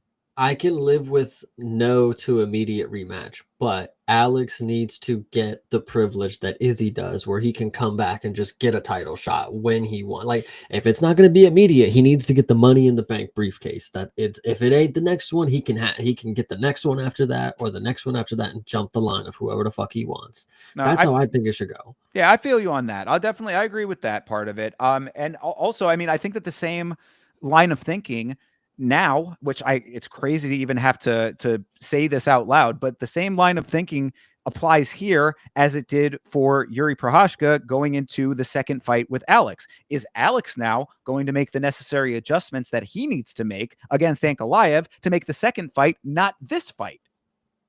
Yeah, I mean, $1 million question. I would like to believe so. That's why I think the immediate rematch is on the table. It's like, okay, give him, I mean, he's won enough. I mean, give him his shot to get his get backs. Maybe it was an off night. Sugar Sean getting a rematch, in my opinion, is pretty scandalous. And I think that makes less sense than if Alex got an immediate rematch. And I think Sean should have to go back and fight somebody after only defending it once. But Alex, bro, like, he did what he's done are unreplicable things. So he should be in that exclusionary spot. He got the one and only moniker from Bruce Buffer getting and then lost. Yeah. So yeah. I feel, look, I have one other note about this fight that I think sums up why I feel the way that I do. And it is that when Poatan was at range, Ankalaev kicked. When he was in close, Ankalaev punched. Without anything coming back in any significant way, this is pretty much a 101, very basic type of performance for Ankalaev. You should not be able to say that about a fighter like Alex Pereira. Like, I mean, it's bizarro world to me that I'm even in this position to have to say that. But that's really what it was to me based on all of these rounds that I saw. And that's why I feel the way I do. Well, and I think what's a good thing to note, and just like Beeb, wanting Ankh versus Yuri, is that the matchups ahead now, if Alex takes time off, if he goes to heavyweight, whatever he decides to do, the division has some very good matchups coming. I think Yuri matches up with Ankalaev very, very well. I think even Khalil Roundtree can match up with Ankalaev. Oberg, I don't think has the best shot, but I still think he can make it interesting. More interesting than Alex did, because outside of Alex having a left hook, and he is well-rounded in the skill set enough to pass, but like, then now that we're going to get past Alex's left hook, we can see the real dimension to the division that have like people who actually are great at a lot of things. They just haven't had their moment yet. And Yuri's not that fucking guy, but he is going to be the next in line, I believe. And it's just going to get more and more interesting now that Alex might have to be sidelined a little bit. Yeah. I mean, that's really, I guess all there is to say about this. I mean, I wish it's the main event. Of course, I want to say more, but it just doesn't seem like there's all that much to be said here. I guess to wrap it, Beeb asking Rakic versus Alex, no fucking way. Yeah, no, he's way down. He's not Yeah, you can't pull that one, unfortunately. Yeah, no, definitely not. I mean, I think that, yeah, it's going to be interesting to see what happens with Alex now because of this. Does he end up going up to heavyweight? There is potential for that. That could be very interesting for the heavyweight division. Of course, we know that we need heavyweights, to be countering all of the bullshit in that division. So perhaps Alex could make a convincing case up there. We'll see. Does he take some time off and come back, go for the immediate rematch? I think Dana said that he was okay with the immediate rematch idea. So, I mean, if that's what it's going to be, then I'm not angry at it necessarily, even if I don't agree with it. So we'll have to see what happens with Pereira. But as I already said, if Pereira gets the immediate rematch, something's got to change. He's got to be more willing to let his hands go. He's got to be more willing to get taken down. Now, I made an entire video on this channel about whether or not Pereira is a fake black belt. Plinio Cruz, his coach, was the one that was saying, oh, in his entire time as a champion, you don't think that we've been wrestling? You don't think that we know how to counter all this stuff? Well, I need to see it. And if He Ankalaev was defended 12 takedowns. all right, I mean, yeah, fine. I'm not okay. All right, I will allow for that to be what it was, but The fight wasn't on Alex's back. Think about that. No, fair. You're correct about that. But what do you do when you're not in those situations is what I think I'm having the issue with. You know what I'm saying? I think this is a modern blind spot. We see, and I'm not trying to say it's Marab or the Dagestanis or whatever you want to say, but the clinch work, it's a modern loophole. Like, you could just hold somebody and get some very minuscule strikes that add up, and the judging are going to take that into account because that's how the scoring system works. So if you're somebody who defends all of the takedowns, you don't end up on your back once, and you will lose the fight if you don't knock out that other person. Like, I don't know. It is interesting to note it that way because nobody expected, if first off, if we thought this was going to be a grappling match, or if Ankalaev was going to get his hands on Alex, it was going to be Alex on his or Alex on the ground and pound from Ankalaev. Nobody expected Alex to be able to stay on his feet for the entirety of this. And that's what he did. And that should show that he's progressing, or if at one point progressed enough to be able to house that fucking skill. And this is against somebody who was supposed to be fearful as a grappler in the light heavyweight division. Even if he's not actually a grappler, that's what they fucking want to sell you on. And he did end up shooting 12 fucking takedowns. So grappler or not, Alex defended 12 fucking takedowns and was able to, whether that fifth round was convincing or if it was close, like, some people will tell you this was a robbery. I don't believe it is, but we go back to the age-old time, Yeah, no, definitely not that. I also think that those takedown attempt numbers are a little bit inflated personally. I don't think that there were 12 attempts personally, but either way. No, I had this 3-2 Ankalaev. I gave him the first and the you gave Alex 2 rounds. That's interesting. Okay. Yeah, I gave him the first round. I mean, the first round was very, very slow and very there wasn't a lot going on either side. I think he had the better leg kicks in it. So, that was pretty much the only deciding factor in there. And again, it's a little bit generous. But for the sake of argument, basically gave him those 2 rounds. But I would have been fine with really all.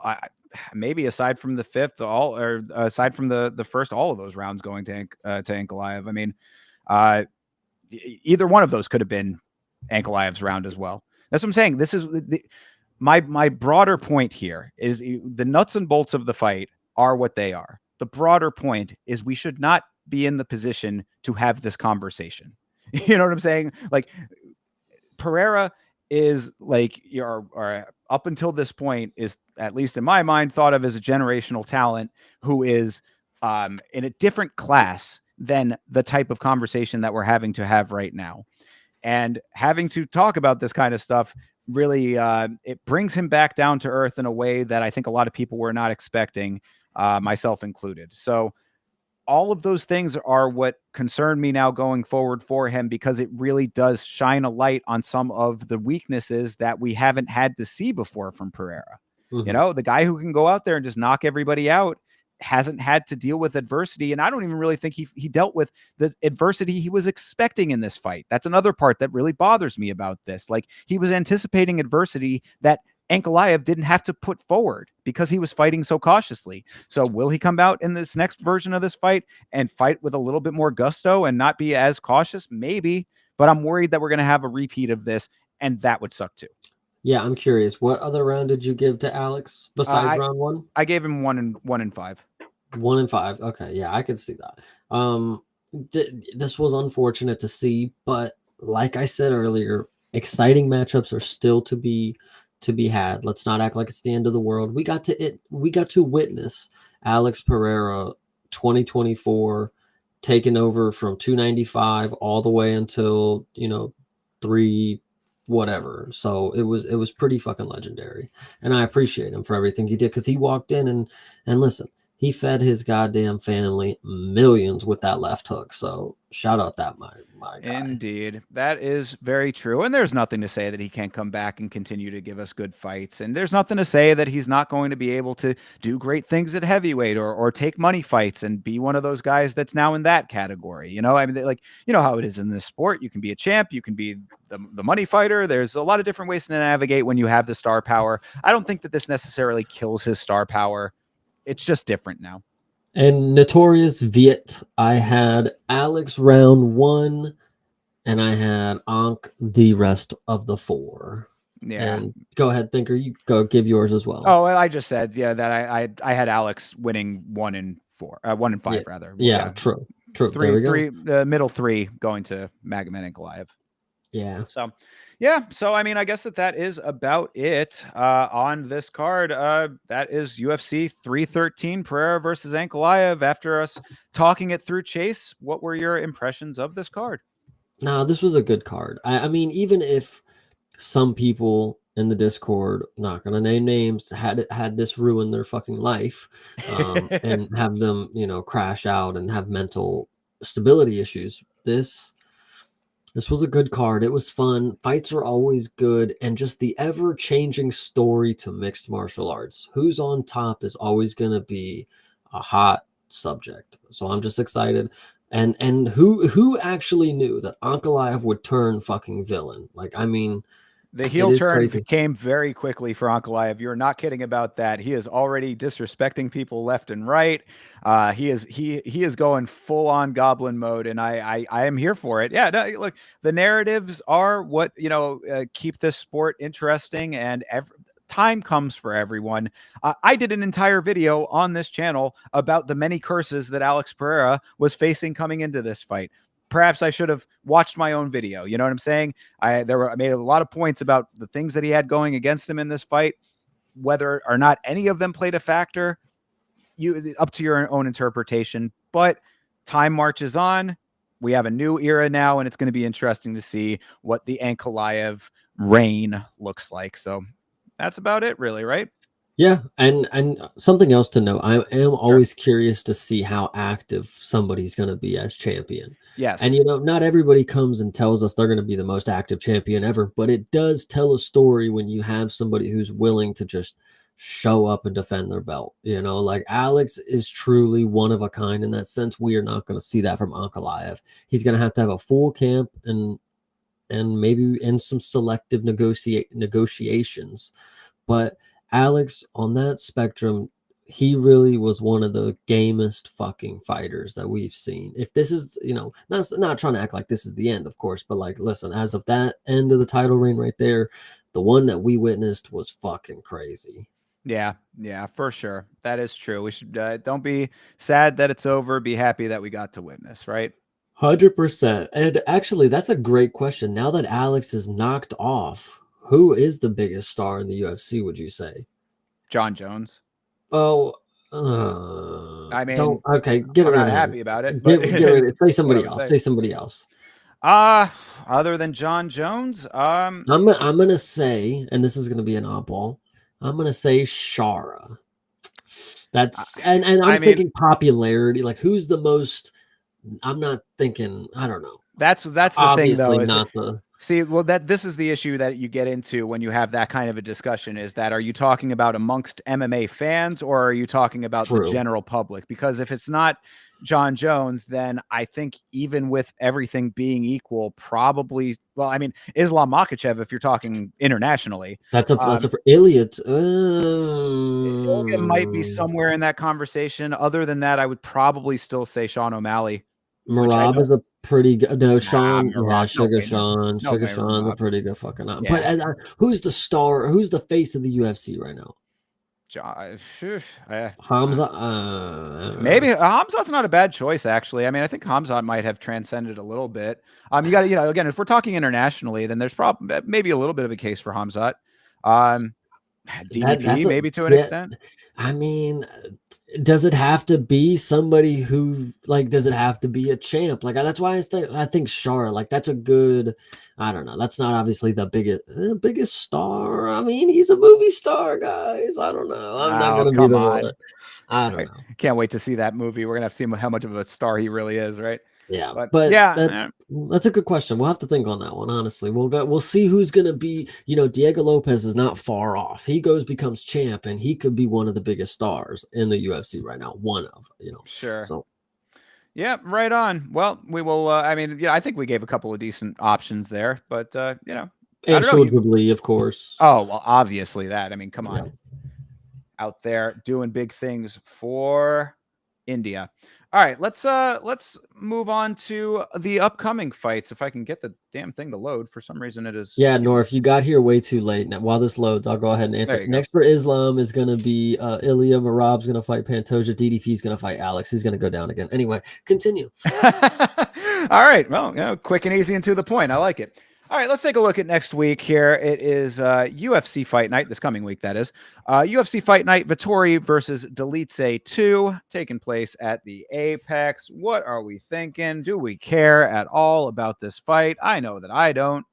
Not this fight in particular. Well, actually, listen, I think I'm pretty confident on this one. Not that I'm very hopeful to watch it, but I think Roman should handle this. What was the first outcome? Who won the first time?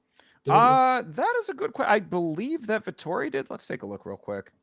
Oh, yeah. He beat Dolidze.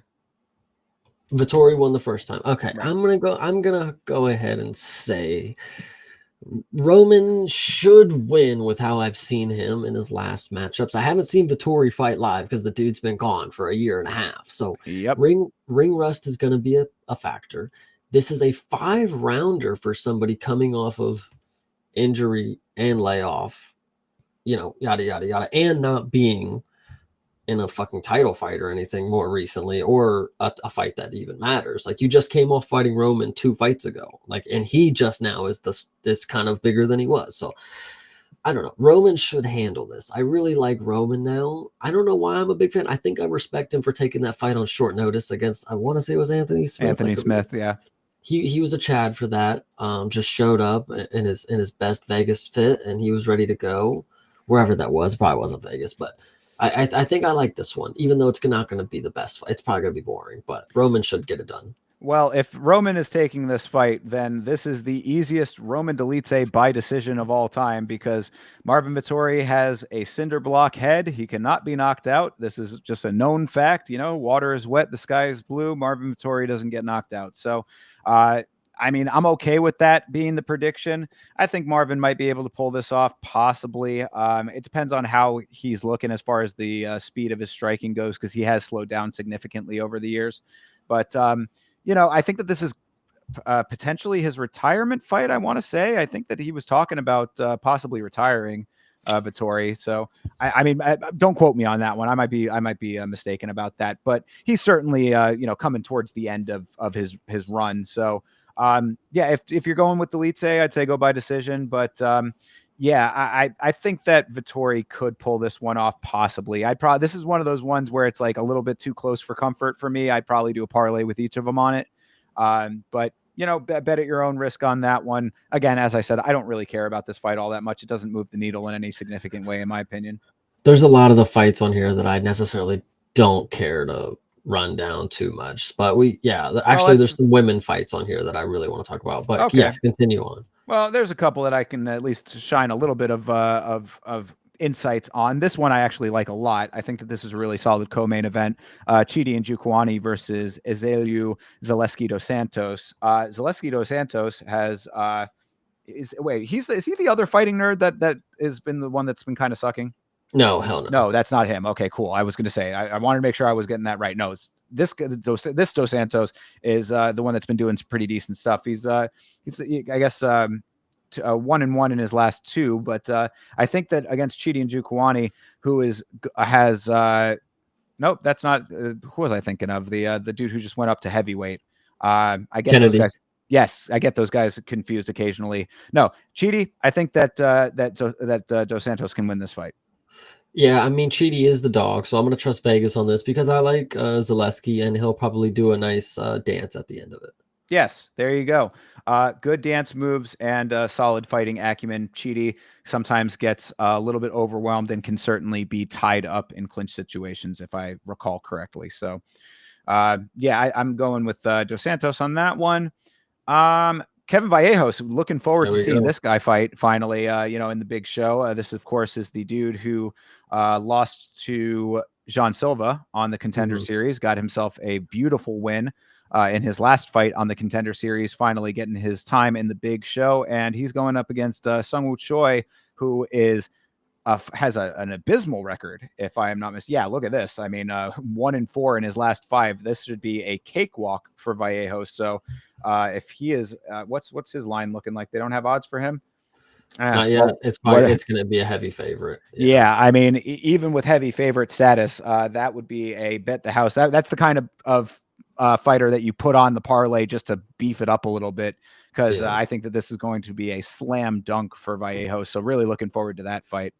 Yeah, this next one, though, we just had Beeb talk about Alexander Hernandez getting slept, guy. Kurt Holloway is not sleeping anybody. Oh, my gosh. Yeah, so Hernandez fighting Kurt Holloway. This fight is one that I think is interesting for that exact reason. Hernandez, a dude who, kind of was like the great white hope for a second there, but really did not live up to that and has been kind of floundering a little bit. He's had wins, he's had losses, he's kind of been a middling sort of guy. Kurt Holloway should be the type of guy, especially being a little bit older, a little, more seasoned guy at this point. Dude who's been fighting since fucking Strikeforce, for Christ's sake. I mean, let that sink in. This should be a fight yeah, I mean, think about it. It's like, this should be a fight that Hernandez should win, but he's been the guy that has not always been able to pull those off. So I think that this is actually somewhat of an even fight, as amazing as that may sound. Yeah, I'm probably not going to bet on this one. These dudes are both just mid as all over. So yeah. So I mean, I would tentatively go with Hernandez to win this fight, but it's a very tentative one. I feel like I've seen Hernandez, and he's been, Damon Jackson, he lost, and then he beat Austin Hubbard. Both of those performances I watched, and I watched him against Damon Jackson. And I said, oh my God, you got to beat the dude with the receding hairline, or with the hair transplant at the time, I think is what it was. Did he already have it by that point? I think he just had got it done. Anyway, he came back with it. And then, his next fight against Austin Hubbard, I'm like, oh, Austin Hubbard, tough guy. But then Hernandez actually performed. But so it seems like he's one of these guys, in my opinion, from what I've seen, he's just inconsistent. So yeah. Oh yeah. Inconsistent is an understatement for Hernandez for sure. Are you talking about Holloway though? Yeah. No, Hernandez. Oh, Hernandez. Okay. Yeah. Yeah. I mean, Holloway is a dude he's a tough guy. I mean, he's one of those guys that's like been around for a long time, that just is out there kind of muscling his way through fights. He's not like the greatest technical fighter on the planet, but he's a real tough dude. And Hernandez is very inconsistent. So I think it's a rather even fight for that reason. And one that could go either way. I want to, like I said, it's a very tentative endorsement for Hernandez, but Holloway could certainly take that one. Nice. This fight is one that really concerns me because, Cody Gibson, friend of the channel, friend of mine, that's the homie for real. He's going up against Damon Blackshear, who has, 15-7 is crazy to me. Like, it does not tell the story of Damon Blackshear, in my opinion. Like, this guy is much better than that record would lead one to believe. And I think that he puts up a very sizable challenge to Cody Gibson. I think you, and we talked about this, you got to have a little more confidence, man. I think Cody Gibson, this is exactly the fight where he's going to make a good impression on a lot of people. I hope so. Damon Blackshear, I do not believe warrants this tag. Minus 450 for a guy whose biggest moment is like a twister or something, right? That's what happened. Oh yeah. That ain't happening on Cody Gibson. Cody Gibson's going to be able to reverse the positions, and he's actually going to showcase, why you need the mixed martials arts. He's going to be able to switch the positions, reverse on the feet. He's going to be able to win the striking battles, whether he decides to do it or not. I've seen Cody Gibson bite down, and he's willing to take shots. And it's in his tough. In his second stint in Tough, the finale against Brackatona, I mean, he was just willing to just lay it all out there and swing until the bell. Is Damon Blackshear ready to fight until the bell ends and there's still a strike coming? I don't know. I think Cody Gibson is just the performance that this is, in my opinion. Look, see, he's not a dude. He's got one decision that he lost to Mario Batista. This is not a dude that's going to be able to withstand what Cody Gibson is going to offer for 3 rounds. And if you look at those names there, I mean, he lost to one good person, Mario Batista. And I don't know. I mean, Cody Gibson is actually somebody. I do talk about the tough, not tough, but I do talk about the UFC rejects a lot. And I don't think Cody Gibson fits that stereotype. He is getting older. He is at a lower weight. But what he offers, I'm telling you, I think it's versatile, and I think just the right person to upset somebody with a minus 450 tag. Yeah, no, look, as I said, I mean, I'm a huge fan of the guy, friendship aside. I think that he is one of the best wrestlers in this sport, to be perfectly honest. I really do believe that. I think that the issue for me is that Cody gasses, and that concerns me against a younger Blackshear. Like, I have not seen Damon Blackshear get into a situation where I've been like noticeably, wow, that dude is completely exhausted. I cannot say the same for Cody. I've seen that a couple of times at this point where he will continue on through it, to his credit. As you said, I mean, this is a guy that from horn to horn is always going to be pushing forward, pushing the pace, trying his absolute hardest to win. He's got a great deal of determination. That's why I always consider Cody Gibson a great role model in this sport for that exact reason. You talk about determination, he's got it. It just concerns me against a guy like Blackshear, who is going to be able to keep up when it comes to the wrestling, and then might have a slightly better tank. So I'm just saying, I want Cody to win. The heart is there. The mind is just saying a couple of different things. I would be ecstatic if he wins this fight. I think this is the one that he can. He's going to make a lot more fans. I mean, people are going to be unexpected of what Cody Gibson's going to do on this one. All right. Well, then, I mean, for plus 325, there's your money right there. If you are jiving with what Chase is saying, don't listen to fucking Gianni this week. I'll tell you who the real betting expert is. Cody Gibson by unanimous decision. Listen, hear me out. Hey, bingo. I mean, that's a ringing endorsement, and one that I would be very happy to see come to fruition. So go Cody. Hell yeah. All right, moving on. This fight is kind of goofy. This is Su Young Yu versus AJ Cunningham. If you recall, Su Young Yu is a dude who basically walked through to a victory on the Macau card, I believe. He was fighting. It was a Termin Demirel? No, it was Gilisi. Yeah, this was not a great win for him. He kind of just he didn't really have a lot coming back at him, so he kind of made it look easy, even though it wasn't like there wasn't much to make look easy. It was just kind of a bit of a cakewalk. And he's going up against AJ Cunningham, who has a very crazy backstory. I mean, you're overcoming a lot of crazy adversity in his life, a lot of abuse situations and stuff.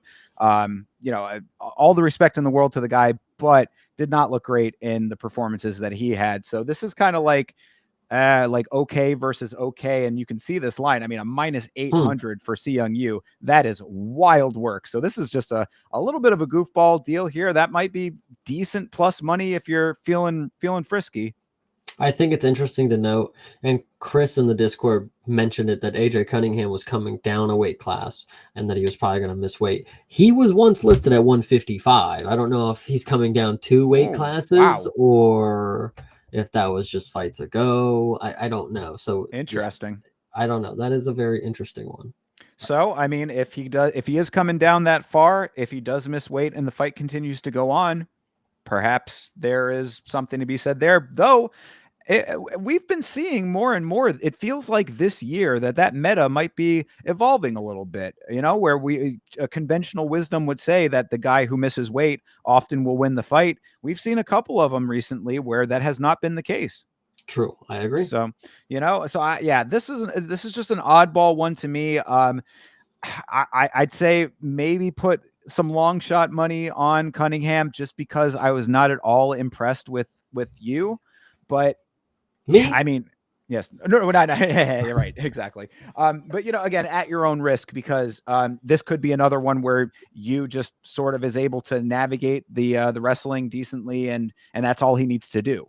Because really, like if you go back and listen, like this would be another great example of when you should go back, find what was the last time that you fought. What was that card? I have not fought. Sorry. It's just was funny. hardy har. So yeah, on the Jan versus Figueiredo card, go back and listen to the last week's fights episode that we did about this card. See our opinions about Seung Yu from that card, and it'll inform your opinion about this one. I will do the same, and I will bet according to that. Oh yeah. All right, moving on to your buddy Waldo Cortez Acosta here. I know you're a big fan. Yeah, he probably wins this one. Ryan Spann got beat up by Anthony Smith, so okay, fair enough. I mean, Ryan Spann at the end of his geez, it shouldn't be that, right? I mean, 33 years old. You'd want to think that he's not at the end of it, but he does have a lot of experience under his belt at this point, and not all of it has been to his favor. So.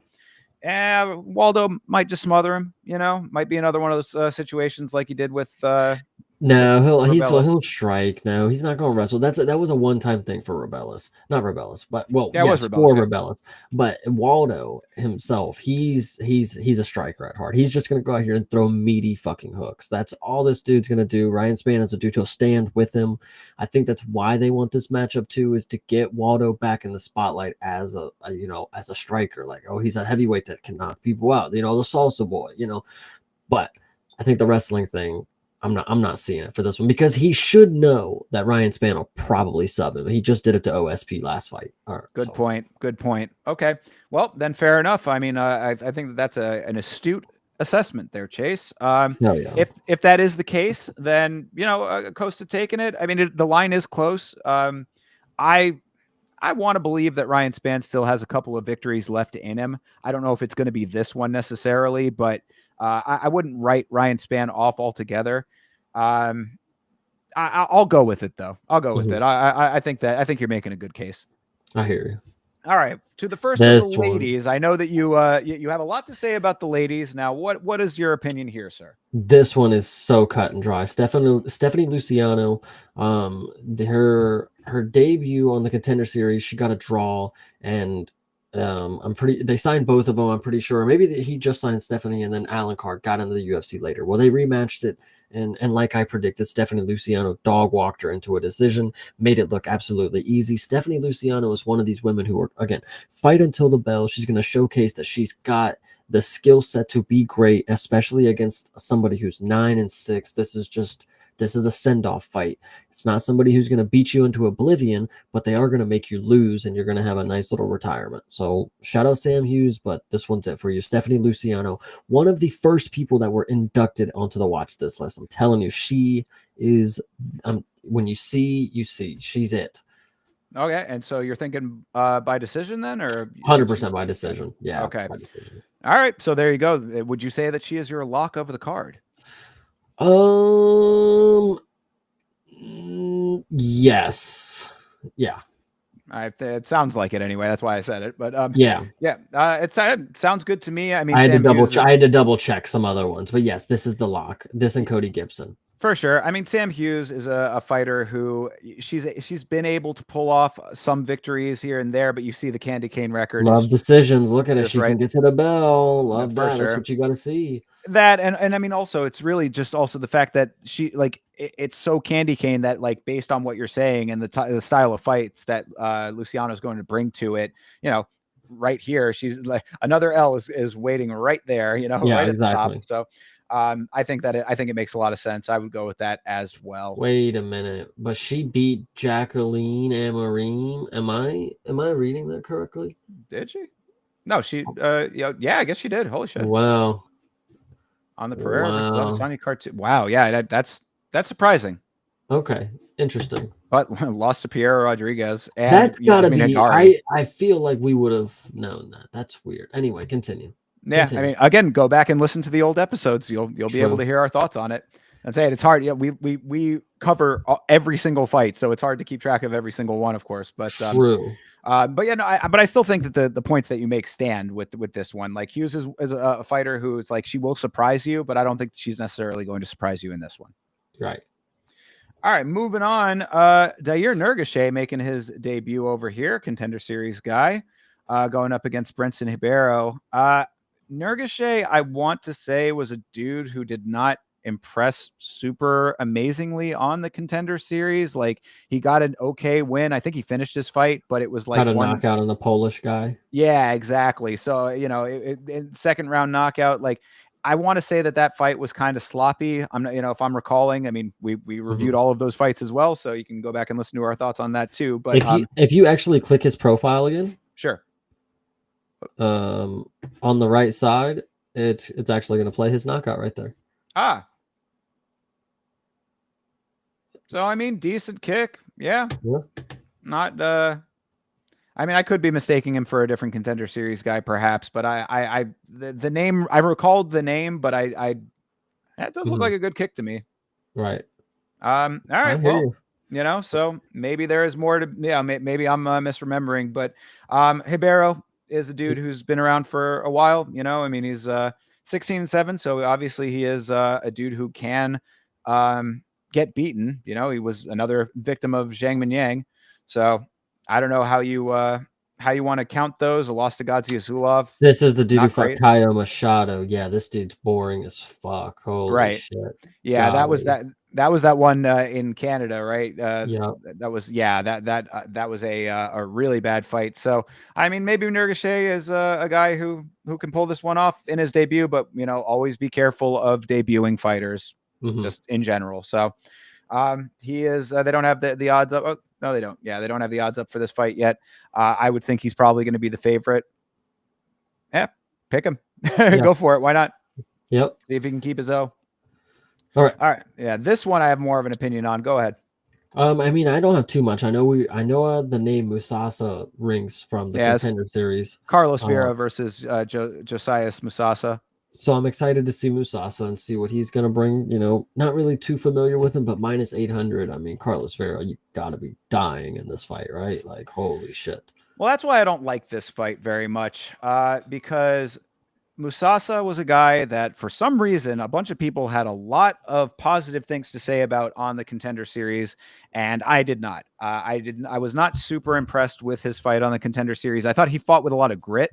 But I didn't see that spark of greatness that you want to see out of a Contender Series guy.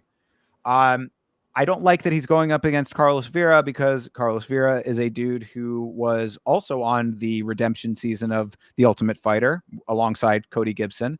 Did not win that. Is still in the organization for some reason. And I hate to say it because I like Carlos as a person. I think he's a real nice guy. He's a dude who mixes in capoeira into his skill set. So, you know, kind of unique in that regard. I think that he's certainly well-rounded, but he's just not very exceptional. And I think that this is certainly, I mean, the odds are minus 800, as you said. I mean, yeah, this should be a cakewalk for Musasa. I don't think it'll necessarily be entirely one-sided, but it should be a solid victory for Musasa. And I don't like it for that reason. I think that a lot of these other Contender Series guys are going up there and getting immediate killers. Vera is not that guy. They must know. They must know he's kind of mid, you know, like, oh, we got to throw him against somebody who's not fucking good. Yeah, but I mean, why is that okay? You know what I mean? Like, so anyway, I don't know. Maybe they want to curry some favor with the African crowd. You know, he's representing the Democratic Republic of Congo, has you know, a cool story and you know, good representation there. That's cool, I guess. You know, a cool aspect of it. I'm fine with all of that part of it. I would have liked to have seen him get a little bit more of a meatier matchup to start him off, but this probably will be a pretty decent fight for him. I would take him by decision personally. Hell yeah. All right. Daniel this one's Barreth. good. Yeah, I want to talk this about this. Yeah, this fight being so low on the card is kind of wild. Daniel Barreth versus Andre Lima, excuse me. The only thing that I can tell you is that for the past couple times, we even said since the Contender Series that Andre Lima doesn't appear to be what he seems. Doesn't appear to have the skill set that he's maybe alluded to having. He's not the most aggressive. He's not the most defensively sound. I mean, he gets in positions. I mean, the dude that was biting him had his back. I mean, it was only, I mean, you can't really say that was great defense. I mean, you just got lucky. Your opponent was absolutely brain dead.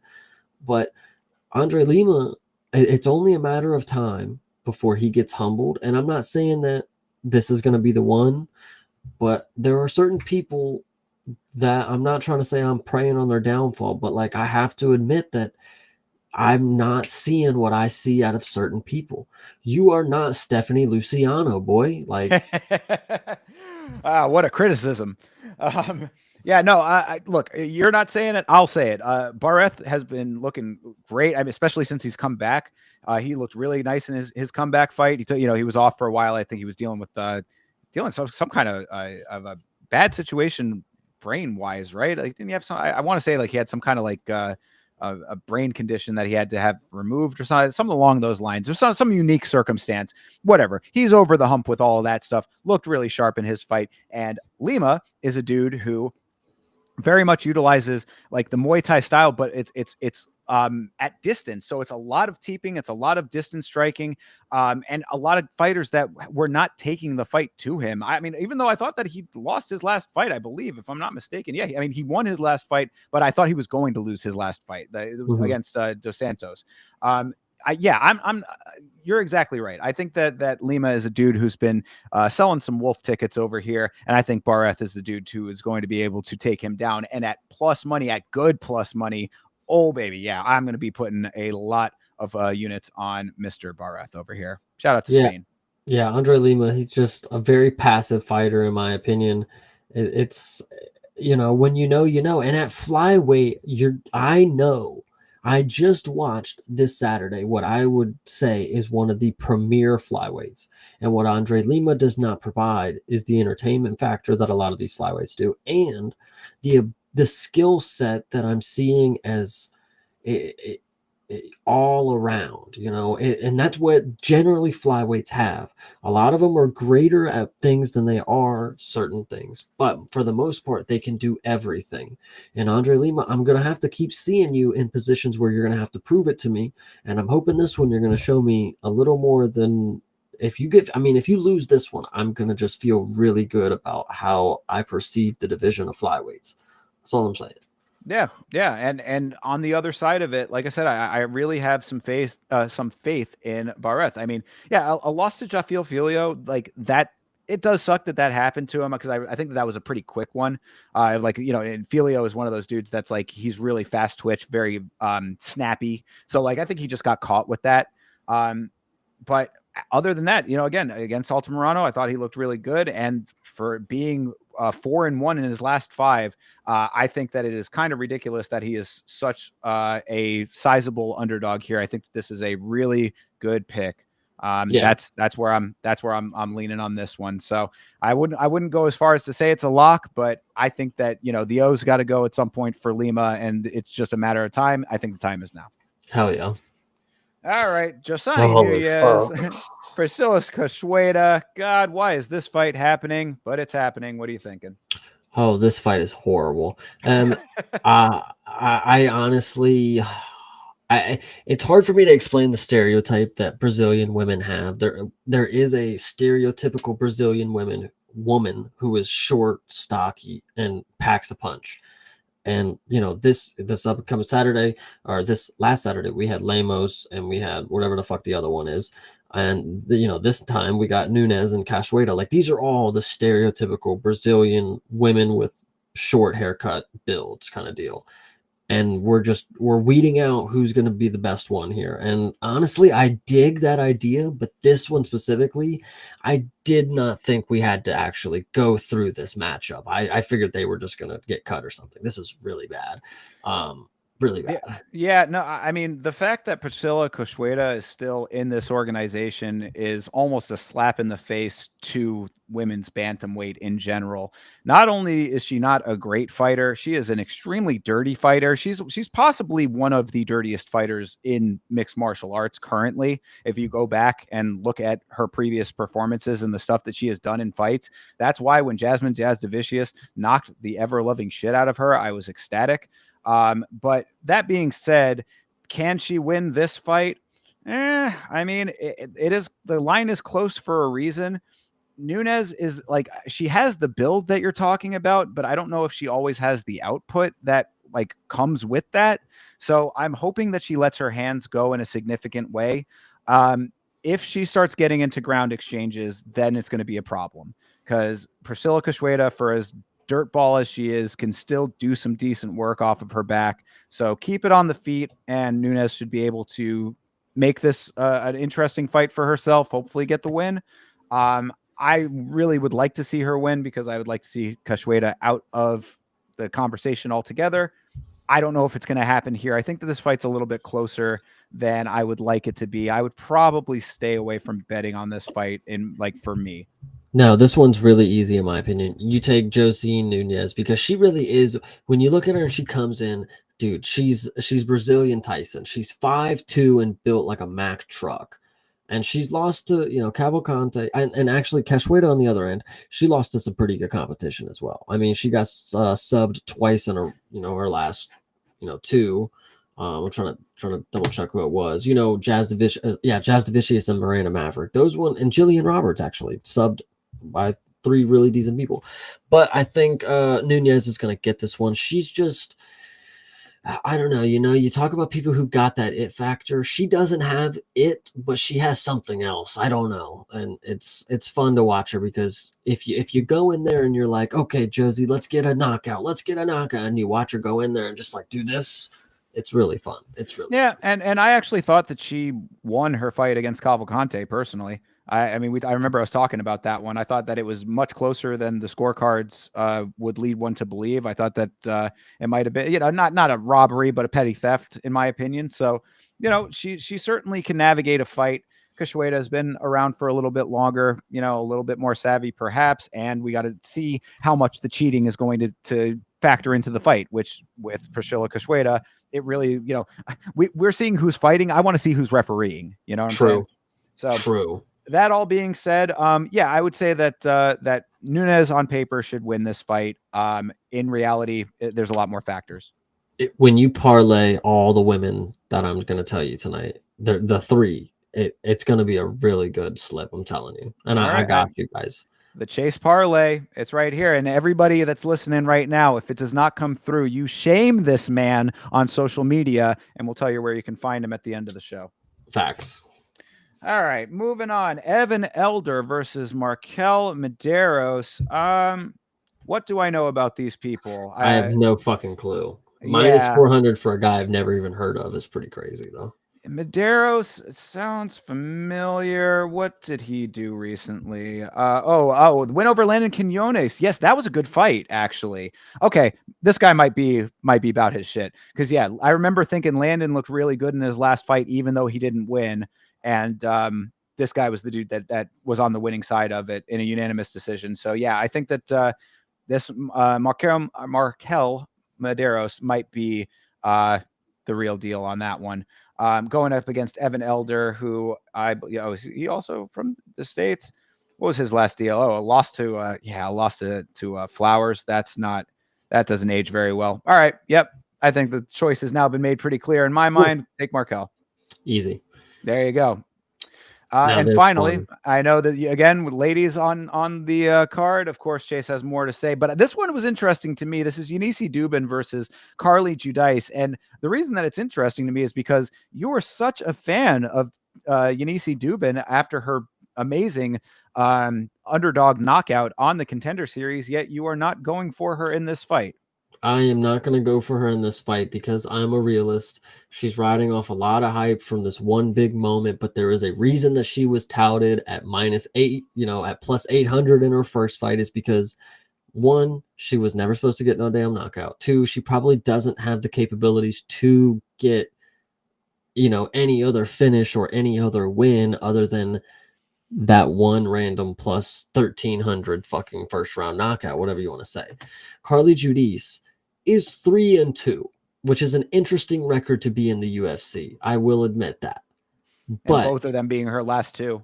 But if you notice, they are split decision losses, and this girl can fucking fight. If you know what I talk about Ernesta Kedetskate, this woman took her to the bell and damn near won when she was in the bro. I'm telling you, Carly Giudice is one of those people when you get into the clinch, she's immediately throwing close elbows. She's trying to slice you over the top. She's throwing knees to the body. I really, really think this is a great underdog pick and a really bad time for my beautiful Eunice Dubin. I'm serious. She could be in some danger because Carly Giudice, when I went back to watch this matchup with Carly and Ernesta, I went back to rewatch it because Ernesta was about to fight. I actually was almost in awe about how slighted I was, like being for Carly Giudice at the time. Ernesta was my girl, and I wasn't giving the attention to the opposition. It wasn't a great fight just for Ernesta. Carly Giudice has the ability to make a fucking fight, and she's not going to get beat up by some fluky Eunice Dubin. I'm sorry, girl. I love you, but the knockout, it's just not happening this time. Carly Giudice is going to win by decision. And that's just what I believe is going to happen. This is a great underdog pick. You take this, you take Nunez, and you take Stephanie Luciano, and honestly, you're good for a month. Well, you heard it here first, everybody. I'll go with it. I'd have to go back and rewatch Giudice's fights. Maybe I'll do that this week. We'll see what the schedule is looking like. Fucking good. All right. I mean, this is a ringing endorsement. Of course, the knockout for Dubin was gorgeous, but it was on the Contender Series. I don't think that's necessarily a great indication of what you should be expecting going forward. It's going to be interesting to see if Dubin is able to navigate into later rounds. We haven't seen that yet. So this could be her opportunity to show off a little bit in that regard. And, maybe she'll, maybe she'll show something that she wasn't able to show with having that knockout so early. So, there's potential on the other side as well. She is the favorite, but with a dog pick there, the Chase parlay is there for you. If you put money down on it, let us know in the comments.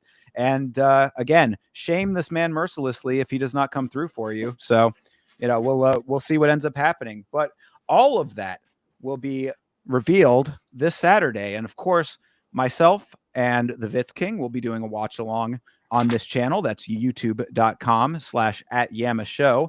And Chase will be doing a watch along on his channel. And Chase, I know that you can tell them where they can find you. youtube.com/@CP Smalls is where you can find the watch alongs, where we'll be having great times. That also is going to be streamed on Twitch at twitch.tv/creativeplay. And then on Twitter, sometimes I'll be hanging out there at Creative Parton, Partin. So yeah. Bingo. Nailed it.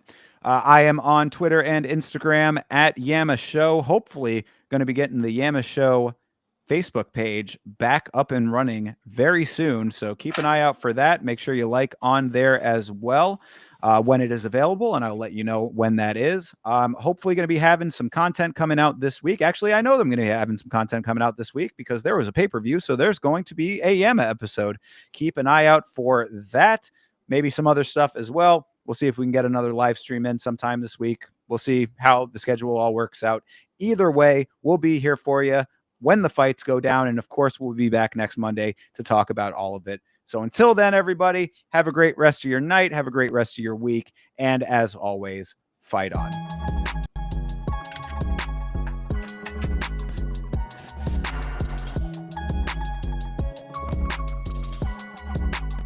It's